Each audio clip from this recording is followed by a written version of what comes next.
ವಿನಾಯಕ್ ಜೋಶಿ ನಮ್ ಜೊತೆ ಇದ್ದಾರೆ. ಏನ್ ಮಾಡ್ತಿದ್ದೀರಾ ಈಗ? ಒಂದು KGF, ಒಂದು ಕಾಂತಾರ, ದ ಬಿಗ್ಗೆಸ್ಟ್ ಹಿಟ್ಸ್, 1000 ಕೋಟಿ ಮಾಡ್ತು, 5000 ಕೋಟಿ ಮಾಡ್ತು, 2000 ಕೋಟಿ ಮಾಡ್ತು, ಜನ ಎಲ್ಲ ಮಾತಾಡ್ತಾರೆ. ಹಂಗಂದ್ರೆ ಬಿಗ್ ಬಾಸ್ ಮಾಡಿದಾಗ ನಾನು ಗೆದ್ದಿದ್ದೇನು ಅಂದ್ರೆ ಮನೆಯಲ್ಲೂ ವಿನಾಯಕ್ ಜೋಶಿ ಅನ್ನೋ ಗೊತ್ತಾಯ್ತು. ಆದ್ರೆ ನನ್ನ ಒಳಗೆ ತುಂಬಾ ಜನ ನಾನು ಸಿನಿಮಾಗಳಲ್ಲಿ ಕಾಣಿಸ್ಕೊತಾ ಇಲ್ಲ, ಯಾಕೆ ಕಾಣಿಸ್ಕೊತಾ ಇಲ್ಲ ಅಂತ ಕೇಳ್ತಾರೆ. ಮೊದಲನೇದಾಗಿ ಸಿನಿಮಾ ಅನ್ನೋದೇ ಒಂದು ಮೋಹ. ಯಾಕೆ ಈ ಕಡೆ ಹಿಂಗೆ ಊಟ ಅಂತ ತಗೊಂಡಿದ್ದ? ಇಲ್ಲ, ಎರಡು ವಿಚಾರ. ಒಂದು, ನಾನು 4 ವರ್ಷ ಅನ್ನ ತಿಂದಿರ್ಲಿಲ್ಲ. ವಿನಾಯಕ್ ಜೋಶಿಗೆ ಟ್ರಬಲ್ಸ್ ಇದ್ವಾ? ನಾನು ಹಂಪಿನಲ್ಲಿ ಇದೇ ಪ್ರಶ್ನೆನ ಒಬ್ರು ಗುರುಗಳಿಗೆ ಕೇಳಿದೆ. ನಾನು ಅವ್ರು ಒಂದೇ ಮಾತು ಹೇಳಿದ್ರು, ಚಂದನ್ ಶೆಟ್ಟಿ ಫ್ರೀಯಾಗಿ ಬಂದು ಹಾಡು ಹೇಳಿದ್ರು, ವಾಸು ದೀಕ್ಷಿತ್ ಬಂದು ಫ್ರೀಯಾಗಿ ಬಂದು ಹಾಡು ಹೇಳಿದ್ರು. ಹಂಗಂದ್ ಮಾತ್ರಕ್ಕೆ ಫೇಸ್ಬುಕ್ಕಲ್ಲಿ ಜನ ನಕ್ಕಿದ್ದುಂಟು, ಇವನ್ ಯಾರೋ ಯೂಟ್ಯೂಬಲ್ಲಿ ಮಾಡ್ತಾರಂತೆ, ಹುಚ್ಚ ಇವನು ಅಂತಂದ್ರು ನಮ್ಗೆ ಅವತ್ತಿನ ದಿವಸ. ಈ ಜೆನ್ಜಿ ಅಂತ ಏನ್ ಕರೀತಾರಲ್ಲ, ಈ ದುನಿಯಾನಲ್ಲಿ ನಾನು ಹೋಗ್ಬಿಟ್ಟು ನಾನು ಆಕ್ಟ್ ಮಾಡಿದೀನಿ, ನಮ್ಗೆ ಇಷ್ಟ ಅವಾರ್ಡ್ ಬಂದಿದೆ. ಸೊ ನಂಗೇನ್ ಅನ್ಸ್ತಂದ್ರೆ ತುಂಬಾ ಅತಿ ಆಯ್ತಿದೆ. ಇದು ನಾನೇನ್ ದೊಡ್ಡ ಸ್ಟಾರ್ ಅಲ್ಲ ಲೈಫಲ್ಲಿ. ನಾನು ಹೋಗ್ಬಿಟ್ಟು ಎದುರುಗಡೆ ಗೋಡೆ ಇದೆಯಲ್ಲ ಅದ್ರ ಮೇಲೆ ಸುಸ್ಸು ಮಾಡ್ತೀನಿ. ನಿಮ್ಮ ಪಾಡ್ಕಾಸ್ಟ್ಗಳಲ್ಲಿ ನಾನು ನೋಡಿದ್ದು ಕಾಂಟ್ರವರ್ಷಿಯಲ್ ಅನ್ನ ತಗೊಂಡ್ಬರೋದು, ಆ ವಿಷಯಗಳನ್ನ ನೀವು ಇದುವರೆಗೂ ಟಚ್ ಮಾಡಿಲ್ಲ. ಸ್ಟೇಟ್ ಅವಾರ್ಡ್ಸ್ ತಗೊಂಡಿದ್ದೀನಿ, ನಾಟಕದಲ್ಲಿ ನ್ಯಾಷನಲ್ ಲೆವೆಲ್ ಅವಾರ್ಡ್ ಪಡೆದಿದ್ದೀನಿ, 50 ಸಿನಿಮಾ ಮಾಡಿದೀವಿ, ಒಂದು ಸಿನಿಮಾ ಮಾಡಿ ಕಳ್ಕೊಂಡಿದ್ದೀವಿ, ದೊಡ್ಡ ನಟರ ಜೊತೆ ಮಾಡಿದ್ವಿ. ಅದೆಲ್ಲ ಒಂದೇ ರಾತ್ರಿ ಸತ್ತೋಯ್ತು.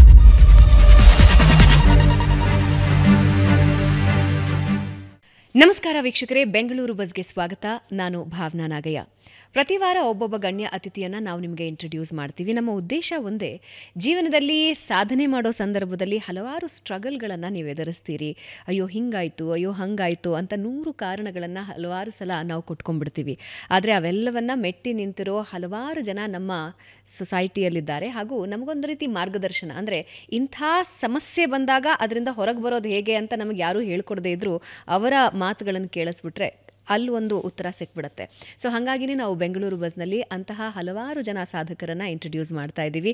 ಇವತ್ತು ನನ್ನ ಜೊತೆ ಇರೋ ಗೆಸ್ಟ್ ಇದ್ದಾರಲ್ಲ, ಅವರು ನನಗೆ ಅತ್ಯಂತ ಆಪ್ತರು. ಯಾಕೆಂದರೆ ನಾನು ಅವ್ರ ಜೊತೆ ಕಾಲೇಜ್ನಲ್ಲಿ ಓದಿದ್ದೀನಿ. ಅದರ ಜೊತೆಗೆ 12 ವರ್ಷಗಳ ಹಿಂದೆ ಒಂದು ಸಲ ಅವರನ್ನು ಇಂಟರ್ವ್ಯೂ ಕೂಡ ಮಾಡಿದ್ದೀನಿ. ಅವರ ಜರ್ನಿ ಇದೆಯಲ್ಲ, ಅದು ನಮ್ಮ ಜರ್ನಿನೂ ಹೌದು. ಯಾಕೆಂದರೆ ನಾವು ನಮ್ಮ ಬಾಲ್ಯದಲ್ಲೂ ಅವರನ್ನು ನೋಡಿಕೊಂಡು, ಅವರ ಜೀವನನ ನೋಡಿಕೊಂಡು ನಾವು ಬಾಲ್ಯದಲ್ಲಿ ಬೆಳೆದಿದ್ದೀವಿ. ಸೊ ಕೇವಲ ಸಿನಿಮಾದಲ್ಲಿ ಮಾತ್ರ ಅಲ್ಲ, ಅವರು ಯಾವ್ಯಾವ ಕ್ಷೇತ್ರನ ಮುಟ್ಟಿದ್ದಾರೆ ಅಂತ ಸುಮ್ಮನೆ ಹಿಂಗೆ ಯೋಚನೆ ಮಾಡ್ತಾ ಇದ್ದೆ. ಈ ಕನ್ನಡದಲ್ಲಿ ಒಂದು ಗಾದೆ ಇದೆಯಲ್ಲ, ಆಡು ಮುಟ್ಟದ ಸೊಪ್ಪಿಲ್ಲ ಅಂತ. ಹಾಗೆ ಅವರು ಇಲ್ಲಂದರೆ ಇಲ್ಲಿ, ಅಲ್ಲಂದರೆ ಅಲ್ಲಿ, ಎಲ್ಲ ಕ್ಷೇತ್ರದಲ್ಲೂ ಕೂಡ ತನ್ನ ಛಾಪು ಮೂಡಿಸ್ಕೊಳ್ತಾ ಹೋಗ್ತಾ ಇದ್ದಾರೆ. ಹೆಚ್ಚಿಗೆ ಹೇಳೋದಿಲ್ಲ, ವಿನಾಯಕ್ ಜೋಶಿ ನಮ್ಮ ಜೊತೆ ಇದ್ದಾರೆ. Vinayak, welcome to the show. ನಮಸ್ಕಾರ, ಹೇಗಿದ್ದೀರಾ? ಬೊಂಬಾಟಾಗಿದ್ದೀನಿ. ಮೊದಲನೇದಾಗಿ ಇಷ್ಟೆಲ್ಲ ನನ್ನ ಬಗ್ಗೆ ಹೇಳಿದ್ದಕ್ಕೆ ನಾನು ಚಿರಋಣಿ. ಹಾಗೂ ಪೂಜ್ಯ ಅನ್ನದಾತರು ಕನ್ನಡಿಗರಿಗೆ ವಿನಾಯಕ್ ಜೋಶಿ ಮಾಡುವಂತಹ ಅನಂತ ನಮಸ್ಕಾರಗಳು. ವಿನಾಯಕ್, ಈಗ ಹಿಂಗೆ ಕೂತ್ಕೊಂಡು ಮಾತಾಡೋದಕ್ಕೂ ನಾವು ಮೊದಲು ನೋಡಿದ್ದಕ್ಕೂ ಬಹಳ ವ್ಯತ್ಯಾಸ ಇದೆ. ಸೊ ನನ್ನ the best memory Vinayak Joshi ಇದು ಅಂತ ಹೇಳಿದ್ರೆ Amruthavarshini. It's my one of favourite ಅಲ್ಲ, that's the most favourite movie. ನಾನೊಂದು 1000 ಟೈಮ್ಸ್ ಇಲ್ಲಿವರೆಗೂ ನೋಡಿದ್ದೀನಿ. ಆ್ಯಂಡ್ ಕ್ಯಾಮ್ರಾ ಹಿಡ್ಕೊಂಡು ಬರ್ತಾ ಇರೋ ವಿನಾಯಕ್ ಜೋಶಿ, ಕ್ಯಾಪ್ ಹಾಕ್ಕೊಂಡು, ಸ್ವೆಟರ್ ಹಾಕ್ಕೊಂಡು, ದಟ್ಸ್ ಅನ್ ಅಮೇಝಿಂಗ್ ಮೆಮೊರಿ. ನನ್ನ ಬಾಲ್ಯದ ಮತ್ತು ನಂತರದ ದಿನಗಳ ಬೆಸ್ಟ್ ಮೆಮೊರಿ. ಅಲ್ಲಿಂದ ನಿಮ್ಮ ಜೊತೆಗಿನ ಕನೆಕ್ಷನ್ ಸ್ಟಾರ್ಟ್ ಆಗುತ್ತೆ ನಂದು. ಐ ಥಿಂಕ್ ನನ್ನ ಜೊತೆಗೆ ಬಹಳಷ್ಟು ಜನ ಹಾಗೆ ನಿಮ್ಮ ಜೊತೆ ಕನೆಕ್ಟ್ ಆಗಿದ್ದಾರೆ. ನಮ್ಮೂರ ಮಂದಾರ ಹೂವೆಯಿಂದ ಹಿಡಿದು ಇನ್ ಕೆಲವ್ರಿಗೆ ಚಿತ್ರ ಅಂದ್ರೆ ಕಾಲೇಜಲ್ಲಿ, ಇನ್ ಕೆಲವ್ರಿಗೆ ಅಪ್ಪು ಕಂಟಿ, ಯಶವಂತ್, ಇದೇ ತರ ಒಂದು 45-50 ಸಿನಿಮಾ ಮಾಡಿದ್ದೀನಿ. ಎಸ್, ಒಂದು 3.5 ಡೆಕೇಡ್ ಆಗಿಲ್ವಾ ಜರ್ನಿ? 3 ಡೆಕೇಡ್ಸ್ ಆಗಿದೆ ಆಲ್ಮೋಸ್ಟ್. ಒಂದು 85 films, 85 to 90 films close to. ಆಮೇಲೆ ಒಂದು 1000 ಕಾರ್ಯಕ್ರಮ ಹೋಸ್ಟ್ ಮಾಡಿರ್ಬೋದು, 1200 ಕಾರ್ಯಕ್ರಮ, ಒಂದು 22-23 ದೇಶದಲ್ಲಿ. ಆಮೇಲೆ ಒಂದು 100-150 ಸೀರಿಯಲ್ಲು, ಆಮೇಲೆ ಒಂದು 8,000 ಅವರ್ ರೇಡಿಯೋ ಜಾಕಿಂಗು, ಇಷ್ಟಂತೂ ಮಾಡಿದ್ದೀನಿ. ಇದು ಬಿಟ್ಟು ಬೇರೆ ಬೇರೆ ಕೆಲಸಗಳು ಇದೇನೋ ಮಾಡಿದ್ದೀನಿ. ಸೊ ಒಬ್ಬೊಬ್ರು ಒಂದೊಂಥರ ಕನೆಕ್ಟ್ ಮಾಡ್ಕೋತಾರೆ. ಕೆಲವ್ರಿಗೆ ಇದು ಯಾವುದು ಗೊತ್ತೇ ಇಲ್ಲ. They think I am a runner, they think I am just A media ಇದು ಏನು ಹೇಳ್ತೀರಾ, ಮಾರ್ಕೆಟಿಂಗ್ ಕನ್ಸಲ್ಟೆಂಟ್ ಅಂತ ಅನ್ಕೋತಾರೆ. ನಾನು ತುಂಬ ಜನ ಇವಾಗ ಬೇರೆ ಬೇರೆ ಊರುಗಳಲ್ಲಿ ಕೆಲಸ ಮಾಡ್ತೀನಿ, ಅವ್ರಿಗೆ ಯಾರಿಗೂ ಗೊತ್ತೇ ಇಲ್ಲ ನಾನು ಇದೆಲ್ಲ ಮಾಡಿದ್ದೀನಿ ಅಂತ. ಬದುಕೋಕೆ 100 ಮುಖವಾಡಗಳು, ವೇಷಗಳು, ಅದರಲ್ಲಿ ಇದು ಒಂದಷ್ಟೇ. ಸೊ ನೀವು ಅವರನ್ನು ನಟರಾಗಿ ನೋಡಿದ್ದೀರಿ, ಫಿಟ್ನೆಸ್ ಫ್ರೀಕ್ ಆಗಿ ನೋಡಿದ್ದೀರಿ, ರೇಡಿಯೋ ಜಾಕಿಯಾಗಿ ನೋಡಿದ್ದೀರಿ, ಸ್ಟೇಜ್ ಆ್ಯಂಕರಿಂಗಲ್ಲಿ ನೋಡಿದ್ದೀರಿ, ಶೋಸನ್ನು ಹೋಸ್ಟ್ ಮಾಡಿ ಅದನ್ನು ಕಂಡಕ್ಟ್ ಮಾಡೋದನ್ನು ನೋಡಿದ್ದೀರಿ. ಇದರ ಜೊತೆಗೆ ಇತ್ತೀಚಿನ ವರ್ಷಗಳಲ್ಲಿ ಒಂದು 3-4 ವರ್ಷದಿಂದ ಪಾಡ್ಕಾಸ್ಟ್, ಕನ್ನಡ ಇಂಡಸ್ಟ್ರಿಯಲ್ಲಿ, ಕನ್ನಡ ಭಾಷೆಯಲ್ಲಿ ಪಾಡ್ಕಾಸ್ಟ್ ಮೊದಲಿಗೆ ಶುರು ಮಾಡಿದ್ದು ನಮ್ಮ ವಿನಾಯಕ್ ಜೋಶಿ. ಆ್ಯಂಡ್ ಅವರ ಕಾಂಟೆಂಟ್ಸನ್ನು ನಾನು ನೋಡ್ತಾ ಹೋಗ್ತಾ ಇದ್ದೆ. ಅಮೇಝಿಂಗ್. ಅಂದರೆ ಹಿಂಗಿದ್ದೇ ಕಂಟೆಂಟ್ ತರಬೇಕು, ಹಿಂಗಿದ್ದೇ ಹೈಪ್ ಮಾಡಬೇಕು ಅನ್ನೋದೇನೂ ಇರೋದಿಲ್ಲ. ಪ್ಯೂರ್ಲಿ ಸಬ್ಜೆಕ್ಟಿವ್ ಇರುತ್ತೆ. ಸಬ್ಜೆಕ್ಟ್ ಮೇಲೆ, ವ್ಯಕ್ತಿಯ ಮೇಲೆ ಆಧಾರಿತ ಅವರ ಪಾಡ್ಕಾಸ್ಟ್ಗಳು ಅಮೇಝಿಂಗ್ ಇದೆ. ಆ್ಯಂಡ್ ಆಫ್ಕೋರ್ಸ್ ವೆಬ್ ಸೀರೀಸ್ ಜೋಶಿಲೆ, ಅದ್ರ ಬಗ್ಗೆನೂ ನಾನು ಮಾತಾಡ್ತೋ. ಏನೇನು ಮಾತಾಡಲಿ ನಿಮ್ಮ ಬಗ್ಗೆ? ನನಗೆ ಐ ಆಮ್ ಕನ್ಫ್ಯೂಸ್ಡ್. ಎಲ್ಲಿಂದ ಶುರು ಮಾಡೋಣ? ವಾಸ್ತವದ ಬಗ್ಗೆ ಇಲ್ಲಿಂದ ಶುರು ಮಾಡೋಣ. ಇವತ್ತಿನ ದಿವಸದ ಬಗ್ಗೆ ಏನು ಮಾಡ್ತಿದ್ದೀರಾ ಈಗ?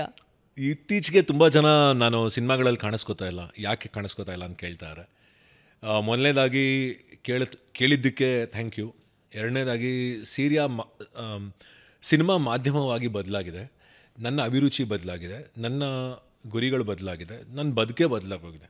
ಯಾಕೆಂದರೆ ನಾನು ಇವಾಗ ಒಂದು ಮೀಡಿಯಾ ಆ್ಯಂಡ್ ಮಾರ್ಕೆಟಿಂಗ್ ಕಂಪ್ನಿ ನಡೆಸ್ತೀನಿ, ನಿರ್ದೇಶಕನಾಗಿದ್ದೀನಿ, ನಿರ್ಮಾಪಕನಾಗಿದ್ದೀನಿ. ಅದ್ರ ಜೊತೆಗೆ ಸುಮಾರು 9 ಕಂಪ್ನಿಗಳಿಗೆ ಕನ್ಸಲ್ಟೆಂಟಾಗಿ ವರ್ಕ್ ಮಾಡ್ತೀನಿ, ಅಂದರೆ ಕ್ರಿಯೇಟಿವ್ ಕನ್ಸಲ್ಟೆಂಟಾಗಿ. ಇವಾಗ ಸಾಕಷ್ಟು ಜನ ಆ್ಯಡ್ಸ್ ನೋಡ್ತೀರಾ, ಪ್ರತಿನಿತ್ಯ ನಿಮ್ಮ ಟಿ ವಿನಲ್ಲಿ ಬರುತ್ತೆ. ಸೊ ಆ ಆ್ಯಡ್ಸಿಂದ ಹಿಡಿದು ದೊಡ್ಡ ದೊಡ್ಡ ಕಂಪ್ನಿಗಳ ಅಕ್ವಿಸಿಷನ್ವರೆಗೂ ಏನೇನೋ ಮೀಡಿಯಾ ಅಸೆಟ್ಸ್ ಮಾಡಬೇಕಾಗತ್ತೋ ಇದೆಲ್ಲವೂ ನನ್ನ ಹೊಟ್ಟೆಪಾಡಾಗಿದೆ ಇವತ್ತಿನ ದಿವಸ. ನನ್ನ ಜೊತೆಗೆ ನನ್ನ ಕಂಪ್ನಿಯಲ್ಲಿ ಸುಮಾರು ಒಂದು 80ರಿಂದ 100 ಜನ ಕೆಲಸ ಮಾಡ್ತಾರೆ. ನನ್ನ ಪಾರ್ಟ್ನರ್ಸ್ ಆ್ಯಂಡ್ ವೆಂಡರ್ಸ್ ಆಗಿ ಸುಮಾರು ಒಂದು 120 ಜನ ಕೆಲಸ ಮಾಡ್ತಾರೆ. ಸೊ ನಾನು ನಿಂತರೆ ಗಾಡಿ ನಿಂತೋಗುತ್ತಲ್ಲಿ. ಸೊ ಪ್ರತಿನಿತ್ಯ ನನ್ನ ಹೊಟ್ಟೆ ತುಂಬಿಸ್ಕೊಳ್ಳೋದಲ್ಲ, ಇವರೆಲ್ಲರಿಗೂ ಹೊಟ್ಟೆ ತುಂಬಿಸ್ಬೇಕು ಅಂತೇಳಿ ನಾನು ಕೆಲಸಕ್ಕೆ ಹೋಗ್ಬೇಕು. ಜವಾಬ್ದಾರಿ ಜಾಸ್ತಿ ಆಗಿದೆ. ಹಾಗಾಗಿ ಸಿನಿಮಾ ಅನ್ನೋದು ತುಂಬ ಬಿಡುವಿನಿಂದ, ಅಂದರೆ if you are the hero ಇದೆಲ್ಲ ಮಾಡ್ಬೋದು. ನಾನು ಹೀರೋ ಅಲ್ಲ, ನಾನೊಬ್ಬ ಪೋಷಕ ನಟ. ಸೊ ಹಾಗಾಗಿ ನನ್ನ ಏನು ಹೇಳ್ತೀರಾ, ನನ್ನ ಒಲವು, ನನ್ನ ಪ್ರೀತಿ ಈಗ ಸದ್ಯಕ್ಕೆ ಇದ್ರ ಮೇಲಿದೆ. ಸಿನಿಮಾ ಬಿಟ್ಟಿದ್ದೀನಿ ಅಂತಲ್ಲ. ಬಟ್ ಈಗ ಸಿನಿಮಾ ಅನ್ನೋದೇ ಒಂದು ಮೋಹ, ಅದು ಒಂದು ರೀತಿ ಮಾಯಾಲೋಕ ಅಂತ ಹೇಳ್ತಾರಲ್ಲ. Whoever enters to the cinema, ಅದರಿಂದ ಆಚೆ ಬರೋದು, ವಿಮುಖ ಆಗೋದು, ಅಂದರೆ let me concentrate on other things ಅಂತ ಹೇಳೋದೇ ಬಹಳ ಕಷ್ಟ. ಇದು ವರ್ಕ್ ಆಗಲಿಲ್ವಾ, ಅಲ್ಲೇ ಇನ್ನೂ ಏನಾದರೂ ಮಾಡೋಣ ಅಂತ ಅಲ್ಲೇ ಸುತ್ತಾ ಇರ್ತಾರೆ. ನಿಮಗೆ ಫೇಮ್ ಇತ್ತು, ನೇಮ್ ಇತ್ತು, you had lot of options, still you have a lot of options. ಯಾಕೆ ಈ ಕಡೆ ಹಿಂಗೆ ಯೂಟರ್ನ್ ತಗೊಂಡಿದ್ದು ಅಥವಾ ಡಿಫ್ರೆಂಟ್ ಡೈರೆಕ್ಷನ್ ತಗೊಂಡಿದ್ದು? ಇಲ್ಲ, ಎರಡು ವಿಚಾರ. ಒಂದು, ನನಗೆ ಉದ್ದೇಶಪೂರ್ವಕವಾಗಿ ನಾನು ಇದನ್ನು ಮಾಡಿದ್ದು. ಸುಮಾರು 30 ವರ್ಷಗಳ ಕಾಲ ನಾನು ಬರೀ ಜನರನ್ನ ರಂಜಿಸೋ ಕೆಲಸನೇ ಮಾಡಿದೆ. ಅವ್ರನ್ನ ರಂಜಿಸೋ ಒಂದು ಉದ್ದೇಶದಲ್ಲಿ, ಏನೋ ಸಾಧನೆ ಮಾಡಬೇಕು ಅನ್ನೋ ಹಠದಲ್ಲಿ ನನ್ನ ಬದುಕೇ ಮರ್ತೋಗಿದ್ದೆ ನಾನು. ಏನಿಲ್ಲ, ಲಕ್ಸುರಿ ಆಫ್ ಲೈಫ್ ಅಂತೀವಿ ಗೊತ್ತಾ. ಇಡ್ಲಿ ತಿನ್ನಬೇಕು ಅನ್ಸತ್ತೆ, ದೋಸೆ ತಿನ್ನಬೇಕು ಅನ್ಸತ್ತೆ. ನಾನು 4 ವರ್ಷ ಅನ್ನ ತಿಂದಿರಲಿಲ್ಲ. 4 ವರ್ಷ ಅನ್ನ ತಿಂದಿರಲಿಲ್ಲ. ಆಮೇಲೆ ಮದುವೆ ಆಗಬೇಕು ಅನ್ಸುತ್ತೆ, ನನ್ನ ಹೆಂಡತಿ ಜೊತೆಗೆ ನೆಮ್ಮದಿಯಾಗಿರ್ಬೇಕು ಅನ್ಸುತ್ತೆ. ನಾನು ಅವಳು ಇಬ್ಬರೇ ಕೂತಿರ್ಬೇಕಾರೆ ಯಾರು ನಮ್ಮನ್ನು ನೋಡದೇ ಇರಲಪ್ಪ, ನನ್ನನ್ನು ಎಷ್ಟೋ ಸಲ ನಾವಿಬ್ಬರು ಡೇಟ್ಗೆ ಅಂತ ಹೋಗ್ತೀವಿ, ಯಾರೋ ಸಿಗ್ತಾರೆ, ಹರಟೆ ಹೊಡ್ಕೊಂಡು, ಆ ಒಂದು ಇಂಟಿಮೆಸಿನೇ ಹೊಟ್ಟೋಗ್ಬಿಡತ್ತೆ. ಆ ಕಾನ್ವರ್ಸೇಷನ್ ಪ್ರೈವಸಿ ಇರೋದಿಲ್ಲ. ಬದುಕಿನ ಕೆಲವು ಎಮೋಷನ್ಗಳು, ಅಂದರೆ ಕ್ಯೂನಲ್ಲಿ ನಿಂತ್ಕೊಂಡು ಏನಾದ್ರು ತೊಗೋಬೇಕು ಅಂತ ಆಸೆ ಆಗುತ್ತೆ ಕೆಲವು ಸಲ. ಯಾಕಂದರೆ ಒಬ್ಬರು ನಟರಾದಾಗ ನಿಮ್ಗೆ ಯಾರು ಜನ ಕ್ಯೂನಲ್ಲಿ ನಿಲ್ಲಕ್ಕೆ ಬಿಡಲ್ಲ. ಹೋಗಿ ಸರ್, ಮುಂದೆ ಹೋಗಿ ಸರ್ ಅಂತಾರೆ, ಅಥವಾ ಯಾರೋ ಕರ್ಕೊಂಡು ಹೋಗ್ತಾರೆ. ಈ ಥರದ ಅಭಿಮಾನ ಪ್ರೀತಿ ತೋರಿಸ್ತಾರೆ ಜನ. ಬಟ್ ಕೆಲವು ಸಲ ನಮ್ಮನ್ನು ಈ ಥರ ಮುಂದೆ ತಳ್ತಾರಲ್ಲ, ಅವ್ರ ಬದುಕಿಯಾಗಿರುತ್ತೆ, ನಾವು ಅವ್ರ ಥರ ಬದುಕಬೇಕಲ್ವಾ ಅನ್ನೋ ಒಂದು ಒಬ್ಬ ನಟನಿಗೆ ಅಥವಾ ಎನಿಬಡಿ ಇನ್ ದ ವರ್ಲ್ಡ್ ಅದೇ ಅಲ್ವಾ ಬೇಕಿರೋದು ಅವರಿಗೆ. ಸಂಬಡಿ ಶುಡ್ ರೆಕಗ್ನೈಸ್, ಯಾರೋ ನಮಗೆ ಆ ಎಲೀಟ್ ಸ್ಥಾನ ಸಿಗಬೇಕು, ಎಲೀಟ್ ಹಕ್ಕುಗಳು ಸಿಗಬೇಕು, ಎಲೀಟ್ ಏನು ಸಿಗುತ್ತೆ ಅಂದರೆ ಯಾರ್ಯಾರು ನಮ್ಮನ್ನು ಗೌರವಿಸ್ತಾರೋ ಅದೆಲ್ಲನೂ ನಮಗೆ ಸಿಗಬೇಕು. ಅದೇ ತಾನೇ ಒಬ್ಬ ನಟ ಆಗಲಿ ಅಥವಾ ಎನಿಬಡಿ ಇನ್ ದ ವರ್ಲ್ಡ್, ಅವರಿಗೆ ಇಷ್ಟ ಆಗಲ್ವಾ ಅದೆಲ್ಲ? ನಾನು ಹಂಪಿನಲ್ಲಿ ಇದೇ ಪ್ರಶ್ನೆನ ಒಬ್ಬರು ಗುರುಗಳಿಗೆ ಕೇಳಿದೆ. ನಾನು ಅವರು ತಿರುಗಾಟದಲ್ಲಿದ್ದರು. ನೋಡಿ ಸರ್, ನನಗೆ ಈ ಥರ ನಂಗೆ ತುಂಬ ಇಷ್ಟ, ನನಗೆ ಆದರೆ ಏನೋ ಒಂಥರ ಸಮಾಧಾನ ಇಲ್ಲ ಅದರಲ್ಲಿ ಅಂದರು. ಅವ್ರು ಒಂದೇ ಮಾತು ಹೇಳಿದ್ದು, ನನಗೆ ಸಾಕು, ನಿನಗೆ ಬೇಕು ಅಂದರು. ಅಂದರೆ ಸಾಕು ಅನ್ನೋದನ್ನು ಕಲಿ, ಬೇಕು ಅನ್ನೋದನ್ನು ಬಿಡು. ನೀನು ಯಾವಾಗ ಬೇಕು ಬೇಕು ಬೇಕು ಅಂತ ಅದನ್ನು ಅರಸ್ತಾ ಹೋಗ್ತೀಯೋ ಅದರ ಮಿತಿನೇ ಇಲ್ಲ. ಹಾಗಾಗಿ ಇಷ್ಟೊಂದು ವ್ಯಾಪ್ತಿ ಇದೆ, ಇಷ್ಟೊಂದು ಜನ ಅಂತ ತಿಳ್ಕೊಂಡಿದ್ಯಾ, ಇಷ್ಟೊಂದು ವಿಷಯಗಳನ್ನ ನೋಡಿದ್ಯಾ, ಇಷ್ಟು ಜನರು ಸ್ನೇಹ ಮಾಡಿದ್ಯಾ, ಕೈ ಕುಲುಕಿದ್ಯಾ, ಇಷ್ಟು 9-10 ಸಾವಿರ ಫೋನ್ ನಂಬರ್ಗಳಿದೆ ನಮ್ಮ. ಸಾಕು, ಇದಕ್ಕಿಂತ ಮುಂದೆ ಹೊಸದೇನೂ ಬೇಡ, ಇರೋದನ್ನು ಮೇಂಟೈನ್ ಮಾಡ್ಕೊಂಡ್ರೆ ಸಾಕು ನಮಗೆ. ನಾನು ಆ ಮೋಡ್ಗೋದೆ. ಆ ಒನ್ ಲೈನ್ ನನ್ನ ಲೈಫ್ ಚೇಂಜ್ ಮಾಡ್ತು. ಸೊ ಇವಾಗ ಏನಂದರೆ, ಸುಮಾರು 2019-20 ಆ ಸಮಯದಲ್ಲಿ ಇದಾಗಿದ್ದು ನನಗೆ ತುಂಬ ಒಂಥರ ನನಗೆ ಜೀವನದ ಒಂದು turning point of my life. ಏನಂದರೆ, ಜೋಶಿಲೆ ವೆಬ್ ಸೀರೀಸ್ ಮಾಡಿದ್ದೆ, ತುಂಬ ಚೆನ್ನಾಗಿ ಹಿಟ್ಟಾಯಿತು ಸೀರೀಸು. ಬಟ್ ನನ್ನ 2 ವರ್ಷದ ಪ್ರಯತ್ನ ಆಚೆ ಬಂದಾದಮೇಲೆ ವಾಟ್ ನೆಕ್ಸ್ಟ್ ಅಂತ ಒಂದು ಪ್ರಶ್ನೆ ಬಂತಲ್ಲ. ಬ್ಯಾಂಕಲ್ಲಿ ಬ್ಯಾಲೆನ್ಸ್ ಇರಲಿಲ್ಲ, ಕೈಯಲ್ಲಿ ಮುಂದೆ ಏನು ಮಾಡಬೇಕು ಕೆಲಸ ಗೊತ್ತಿರಲಿಲ್ಲ, ವೆಬ್ ಸೀರೀಸ್ ಮಾಡಬೇಕು ಬನ್ನಿ ಅಂದರೆ ಯಾರು ನಮ್ಮಲ್ಲಿ ತೊಗೊಳ್ತಾ ಇರಲಿಲ್ಲ. ಅವಾಗ ವಿನಾಯಕ್ ಜೋಶಿಗೆ ಟ್ರಬಲ್ಸ್ ಇದ್ವಾ? ವಿನಾಯಕ್ ಜೋಶಿ ಯಾವ ಟ್ರಬಲ್ ಇಲ್ಲ ಹೇಳಿ. ಏನೋ ಒಂದು ಅದೇನಾಗುತ್ತೆ ಅಂದರೆ ಕೆಲವು ಸಲ ನಿಮಗೆ ಟ್ರಬಲ್ ಇಲ್ಲ ಅಂದರೆ ಏನೋ ಮಿಸ್ ಆಗ್ತಾ ಇದೆ ಲೈಫಲ್ಲಿ ಅಂತ ಅನ್ಸ್ಬಿಡುತ್ತೆ ನಿಮಗೆ. ಸೊ ನನಗೆ ಅಲ್ಲೇ ಅರ್ಥ ಆಗಿತ್ತು, ನನಗೆ ಟ್ರಬಲ್ ಅಲ್ಲ ಚಾಲೆಂಜಸ್ ಬೇಕು ಅನ್ನೋದು. ಸೊ ಟ್ರಬಲ್ಗೂ ಚಾಲೆಂಜ್ಗೂ ಇರೋ ವ್ಯತ್ಯಾಸ ಒಂದೇ. Trouble cannot be solved, challenges can be solved ಅಥವಾ ಅಚೀವ್ಡ್ ವಾಟ್ ಎವರ್. ಸೊ ಆ ಮೈಂಡ್ ಶಿಫ್ಟ್ ಆಗೋದಿದೆಯಲ್ಲ ಅದು ತುಂಬ ಇಂಪಾರ್ಟೆಂಟು. ನೋಡಿ, ನಾನು ಅದೇ ಅಂದ್ಕೊಂಡೆ, ಜೋಶಿಲೆ 30-40 ಲಕ್ಷ ಇನ್ವೆಸ್ಟ್ ಮಾಡಿ ಆಗಿನ ಕಾಲಕ್ಕೆ ಮಾಡಿದ್ದದು 7 ವರ್ಷದ ಹಿಂದೆ. ಅಂದರೆ ಅಷ್ಟು ದುಡ್ಡು ಹಾಕಿದ್ವ 120 ಜನರ ಕೊಲಾಬ್ರೇಟಿವ್ ಎಫರ್ಟ್. ಚಂದನ್ ಶೆಟ್ಟಿ ಫ್ರೀಯಾಗಿ ಬಂದು ಹಾಡು ಹೇಳಿದ್ರು, ವಾಸು ದೀಕ್ಷಿತ್ ಬಂದು ಫ್ರೀಯಾಗಿ ಬಂದು ಹಾಡು ಹೇಳಿದ್ರು, ಆ್ಯಕ್ಟ್ ಮಾಡಿದ್ರು.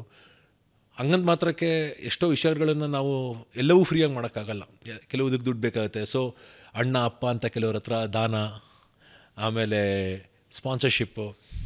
ಬಟ್ ಏನು ಹೆಮ್ಮೆ ಅಂದರೆ ದುಡ್ಡು ವಾಪಸ್ ಕೊಡ್ತೀನಿ ಅಂತ ನಾನು ಯಾರ ಹತ್ರನೂ ಇಸ್ಕೊಳ್ಳಿಲ್ಲ. ಸರ್ ಇಲ್ಲ, ಇದು ಮಾಡೋಂಗಿದ್ರೆ ಸ್ಪಾನ್ಸರ್ಶಿಪ್ ಮಾಡಿ, ಒಂದು ಡೊನೇಷನ್ ಮಾಡಿ. ಇಲ್ಲ ಅಂದರೆ ಯಾಕೆಂದರೆ ಇಂಟೆಂಟ್ ಏನಂದರೆ 27 ವಿಕಲಚೇತನರನ್ನ ಹೊರಗೆ ತರುವಂತಹ ಪ್ರಯತ್ನ. ಅಂದರೆ ಕೈಯಿಲ್ದಿರೋನು ಹೇಗೆ ಈಚ್ತಾನೆ, ಕಾಲಿಲ್ದಿರೋನು ಹೇಗೆ ಓಡ್ತಾನೆ, ಕಣ್ಣಿಲ್ದಿರೋನು ಹೇಗೆ ಕನಸು ಕಾಣ್ತಾನೆ, ಜೀವನ ಮಾಡೋಕ್ಕೆ ಬುದ್ಧಿ ಬೇಕಾ, ಈ ಎಲ್ಲ ಪ್ರಶ್ನೆಗಳು ನಾನು ನಿತ್ಯ ಕಾಡ್ತಾ ಇತ್ತು. What made you think like that? ಅಂದರೆ ನಾವು ಯಾಕೆ ಈ ಪ್ರಶ್ನೆ ಕೇಳ್ತಾ ಇದ್ದೀನಿ, ಜೀವನದಲ್ಲಿ ತುಂಬ ಬ್ಯುಸಿ ಇದ್ದೀವಿ ನಾವೆಲ್ಲ, ವೆರಿ ಬ್ಯುಸಿ. ಲೈಕ್ ಇವತ್ತು ಹೋದ್ಯಾ, ಕೆಲಸ ಮಾಡಿದ್ಯಾ, ನನಗಂತೂ ಇನ್ಕ್ರಿಮೆಂಟು ಅದು ಇದು ಬಗ್ಗೆ ಯೋಚನೆ ಇರುತ್ತೆ. ನಮ್ಮ ಚಾನಲ್ನಲ್ಲಿ ವರ್ಕ್ ಮಾಡೋ ತುಂಬ ಜನರ ಜೀವನ ಹೀಗೆ ಇರುತ್ತೆ. ಬೆಳಗ್ಗೆ ಬಂದ್ವಾ, ಆಫೀಸಲ್ಲಿ ಕೆಲಸ ಮುಗಿಸಿದ್ವಾ, ಸಂಜೆ ಹೋದ್ವಾ, ಮನೆ ಟೆನ್ಷನ್ಗಳನ್ನ ತೊಗೊಂಡ್ವಾ, ಇನ್ಕ್ರಿಮೆಂಟ್ ಆಯಿತು, ಸ್ಯಾಲ್ರಿ ಬಂತು, ಆ ಸಾಲ, ಈ EMI ಇದರಲ್ಲಿ ಮುಳುಗಿ ಹೋಗಿರ್ತೀವಿ. ತೀರಾ ನೀವು ಅಲ್ಲಿಗೆ ಹೋಗಿ ಯೋಚನೆ ಅಂದರೆ ಒಬ್ಬ ವ್ಯಕ್ತಿಯ ಜೀವನದ ಬಗ್ಗೆ, ಇವಾಗ ಫಾರ್ ಎಕ್ಸಾಂಪಲ್ ಹೇಳಿದ್ರಿ, ಅವ್ರು ಈಜೋದು ಹೇಗೆ, ಕನಸು ಕಾಣೋದು ಹೇಗೆ, ಯಾವ ಸಂದರ್ಭ ಅಥವಾ ಯಾವ ಘಟನೆ ನಿಮ್ಮನ್ನು ಪುಷ್ ಮಾಡ್ತು? ನೋಡಿ, ಪ್ರತಿಯೊಬ್ಬ ವ್ಯಕ್ತಿಗೂ ಬದುಕೋದಕ್ಕೆ ಒಂದು ಗುರಿ ಇರಬೇಕು, ಇಲ್ಲ ಅಂದರೆ ಉದ್ದೇಶ ಇರಬೇಕು. ಗುರಿ ಮತ್ತು ಉದ್ದೇಶ 2 ಅಕ್ಕಪಕ್ಕ ಅಣ್ಣ ತಮ್ಮಂದ್ರಿದ್ದಂಗೆ. ಈ ಗುರಿ ಅನ್ನೋದೇನಾಗುತ್ತೆ, ನಮ್ಮನ್ನು ದಿನ ಬೆಳಗ್ಗೆ ಎದ್ದು ನಮ್ಗೆ ಹೋಗೋಕೆ ಇಷ್ಟ ಇಲ್ಲ ಅಂದ್ರೆ ನಮ್ಮ ಕೆಲಸಕ್ಕೆ ಕಳ್ಸತ್ತೆ.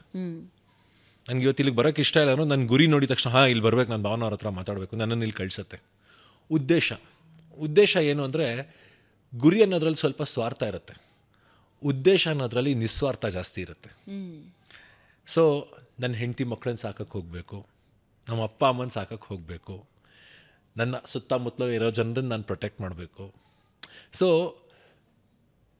ನನ್ನ ಉದ್ದೇಶ, ಬದುಕಿನ ಉದ್ದೇಶ ಏನು ಅಂತ ನಾನು ಹುಡುಕ್ತಾ ಇದ್ದೆ. ಆವಾಗ ನನಗೆ ಅರ್ಥ ಆಗಿದ್ದೇನೆಂದರೆ, ನನಗೆ ಕತೆ ಹೇಳೋ ಸಾಮರ್ಥ್ಯ ತುಂಬ ಚೆನ್ನಾಗಿದೆ ವಾಗ್ಮಿಯಾಗಿ ಅಂತ. ಅದನ್ನು ನಾನು ಒಂದು ತೆರೆ ಮೇಲೆ ಹೇಳಬೇಕು ಅನ್ನೋ ಒಂದು ನನಗೆ ಐ ವಾಂಟೆಡ್ ಅನ್ನೋ ಆ ಒಂದು ಇದಿತ್ತು. ಅದಕ್ಕೆ ನಾನು ವೆಬ್ ಸೀರೀಸ್ ಅನ್ನೋ ಮಾಧ್ಯಮನ ಹುಡುಕೊಂಡೆ.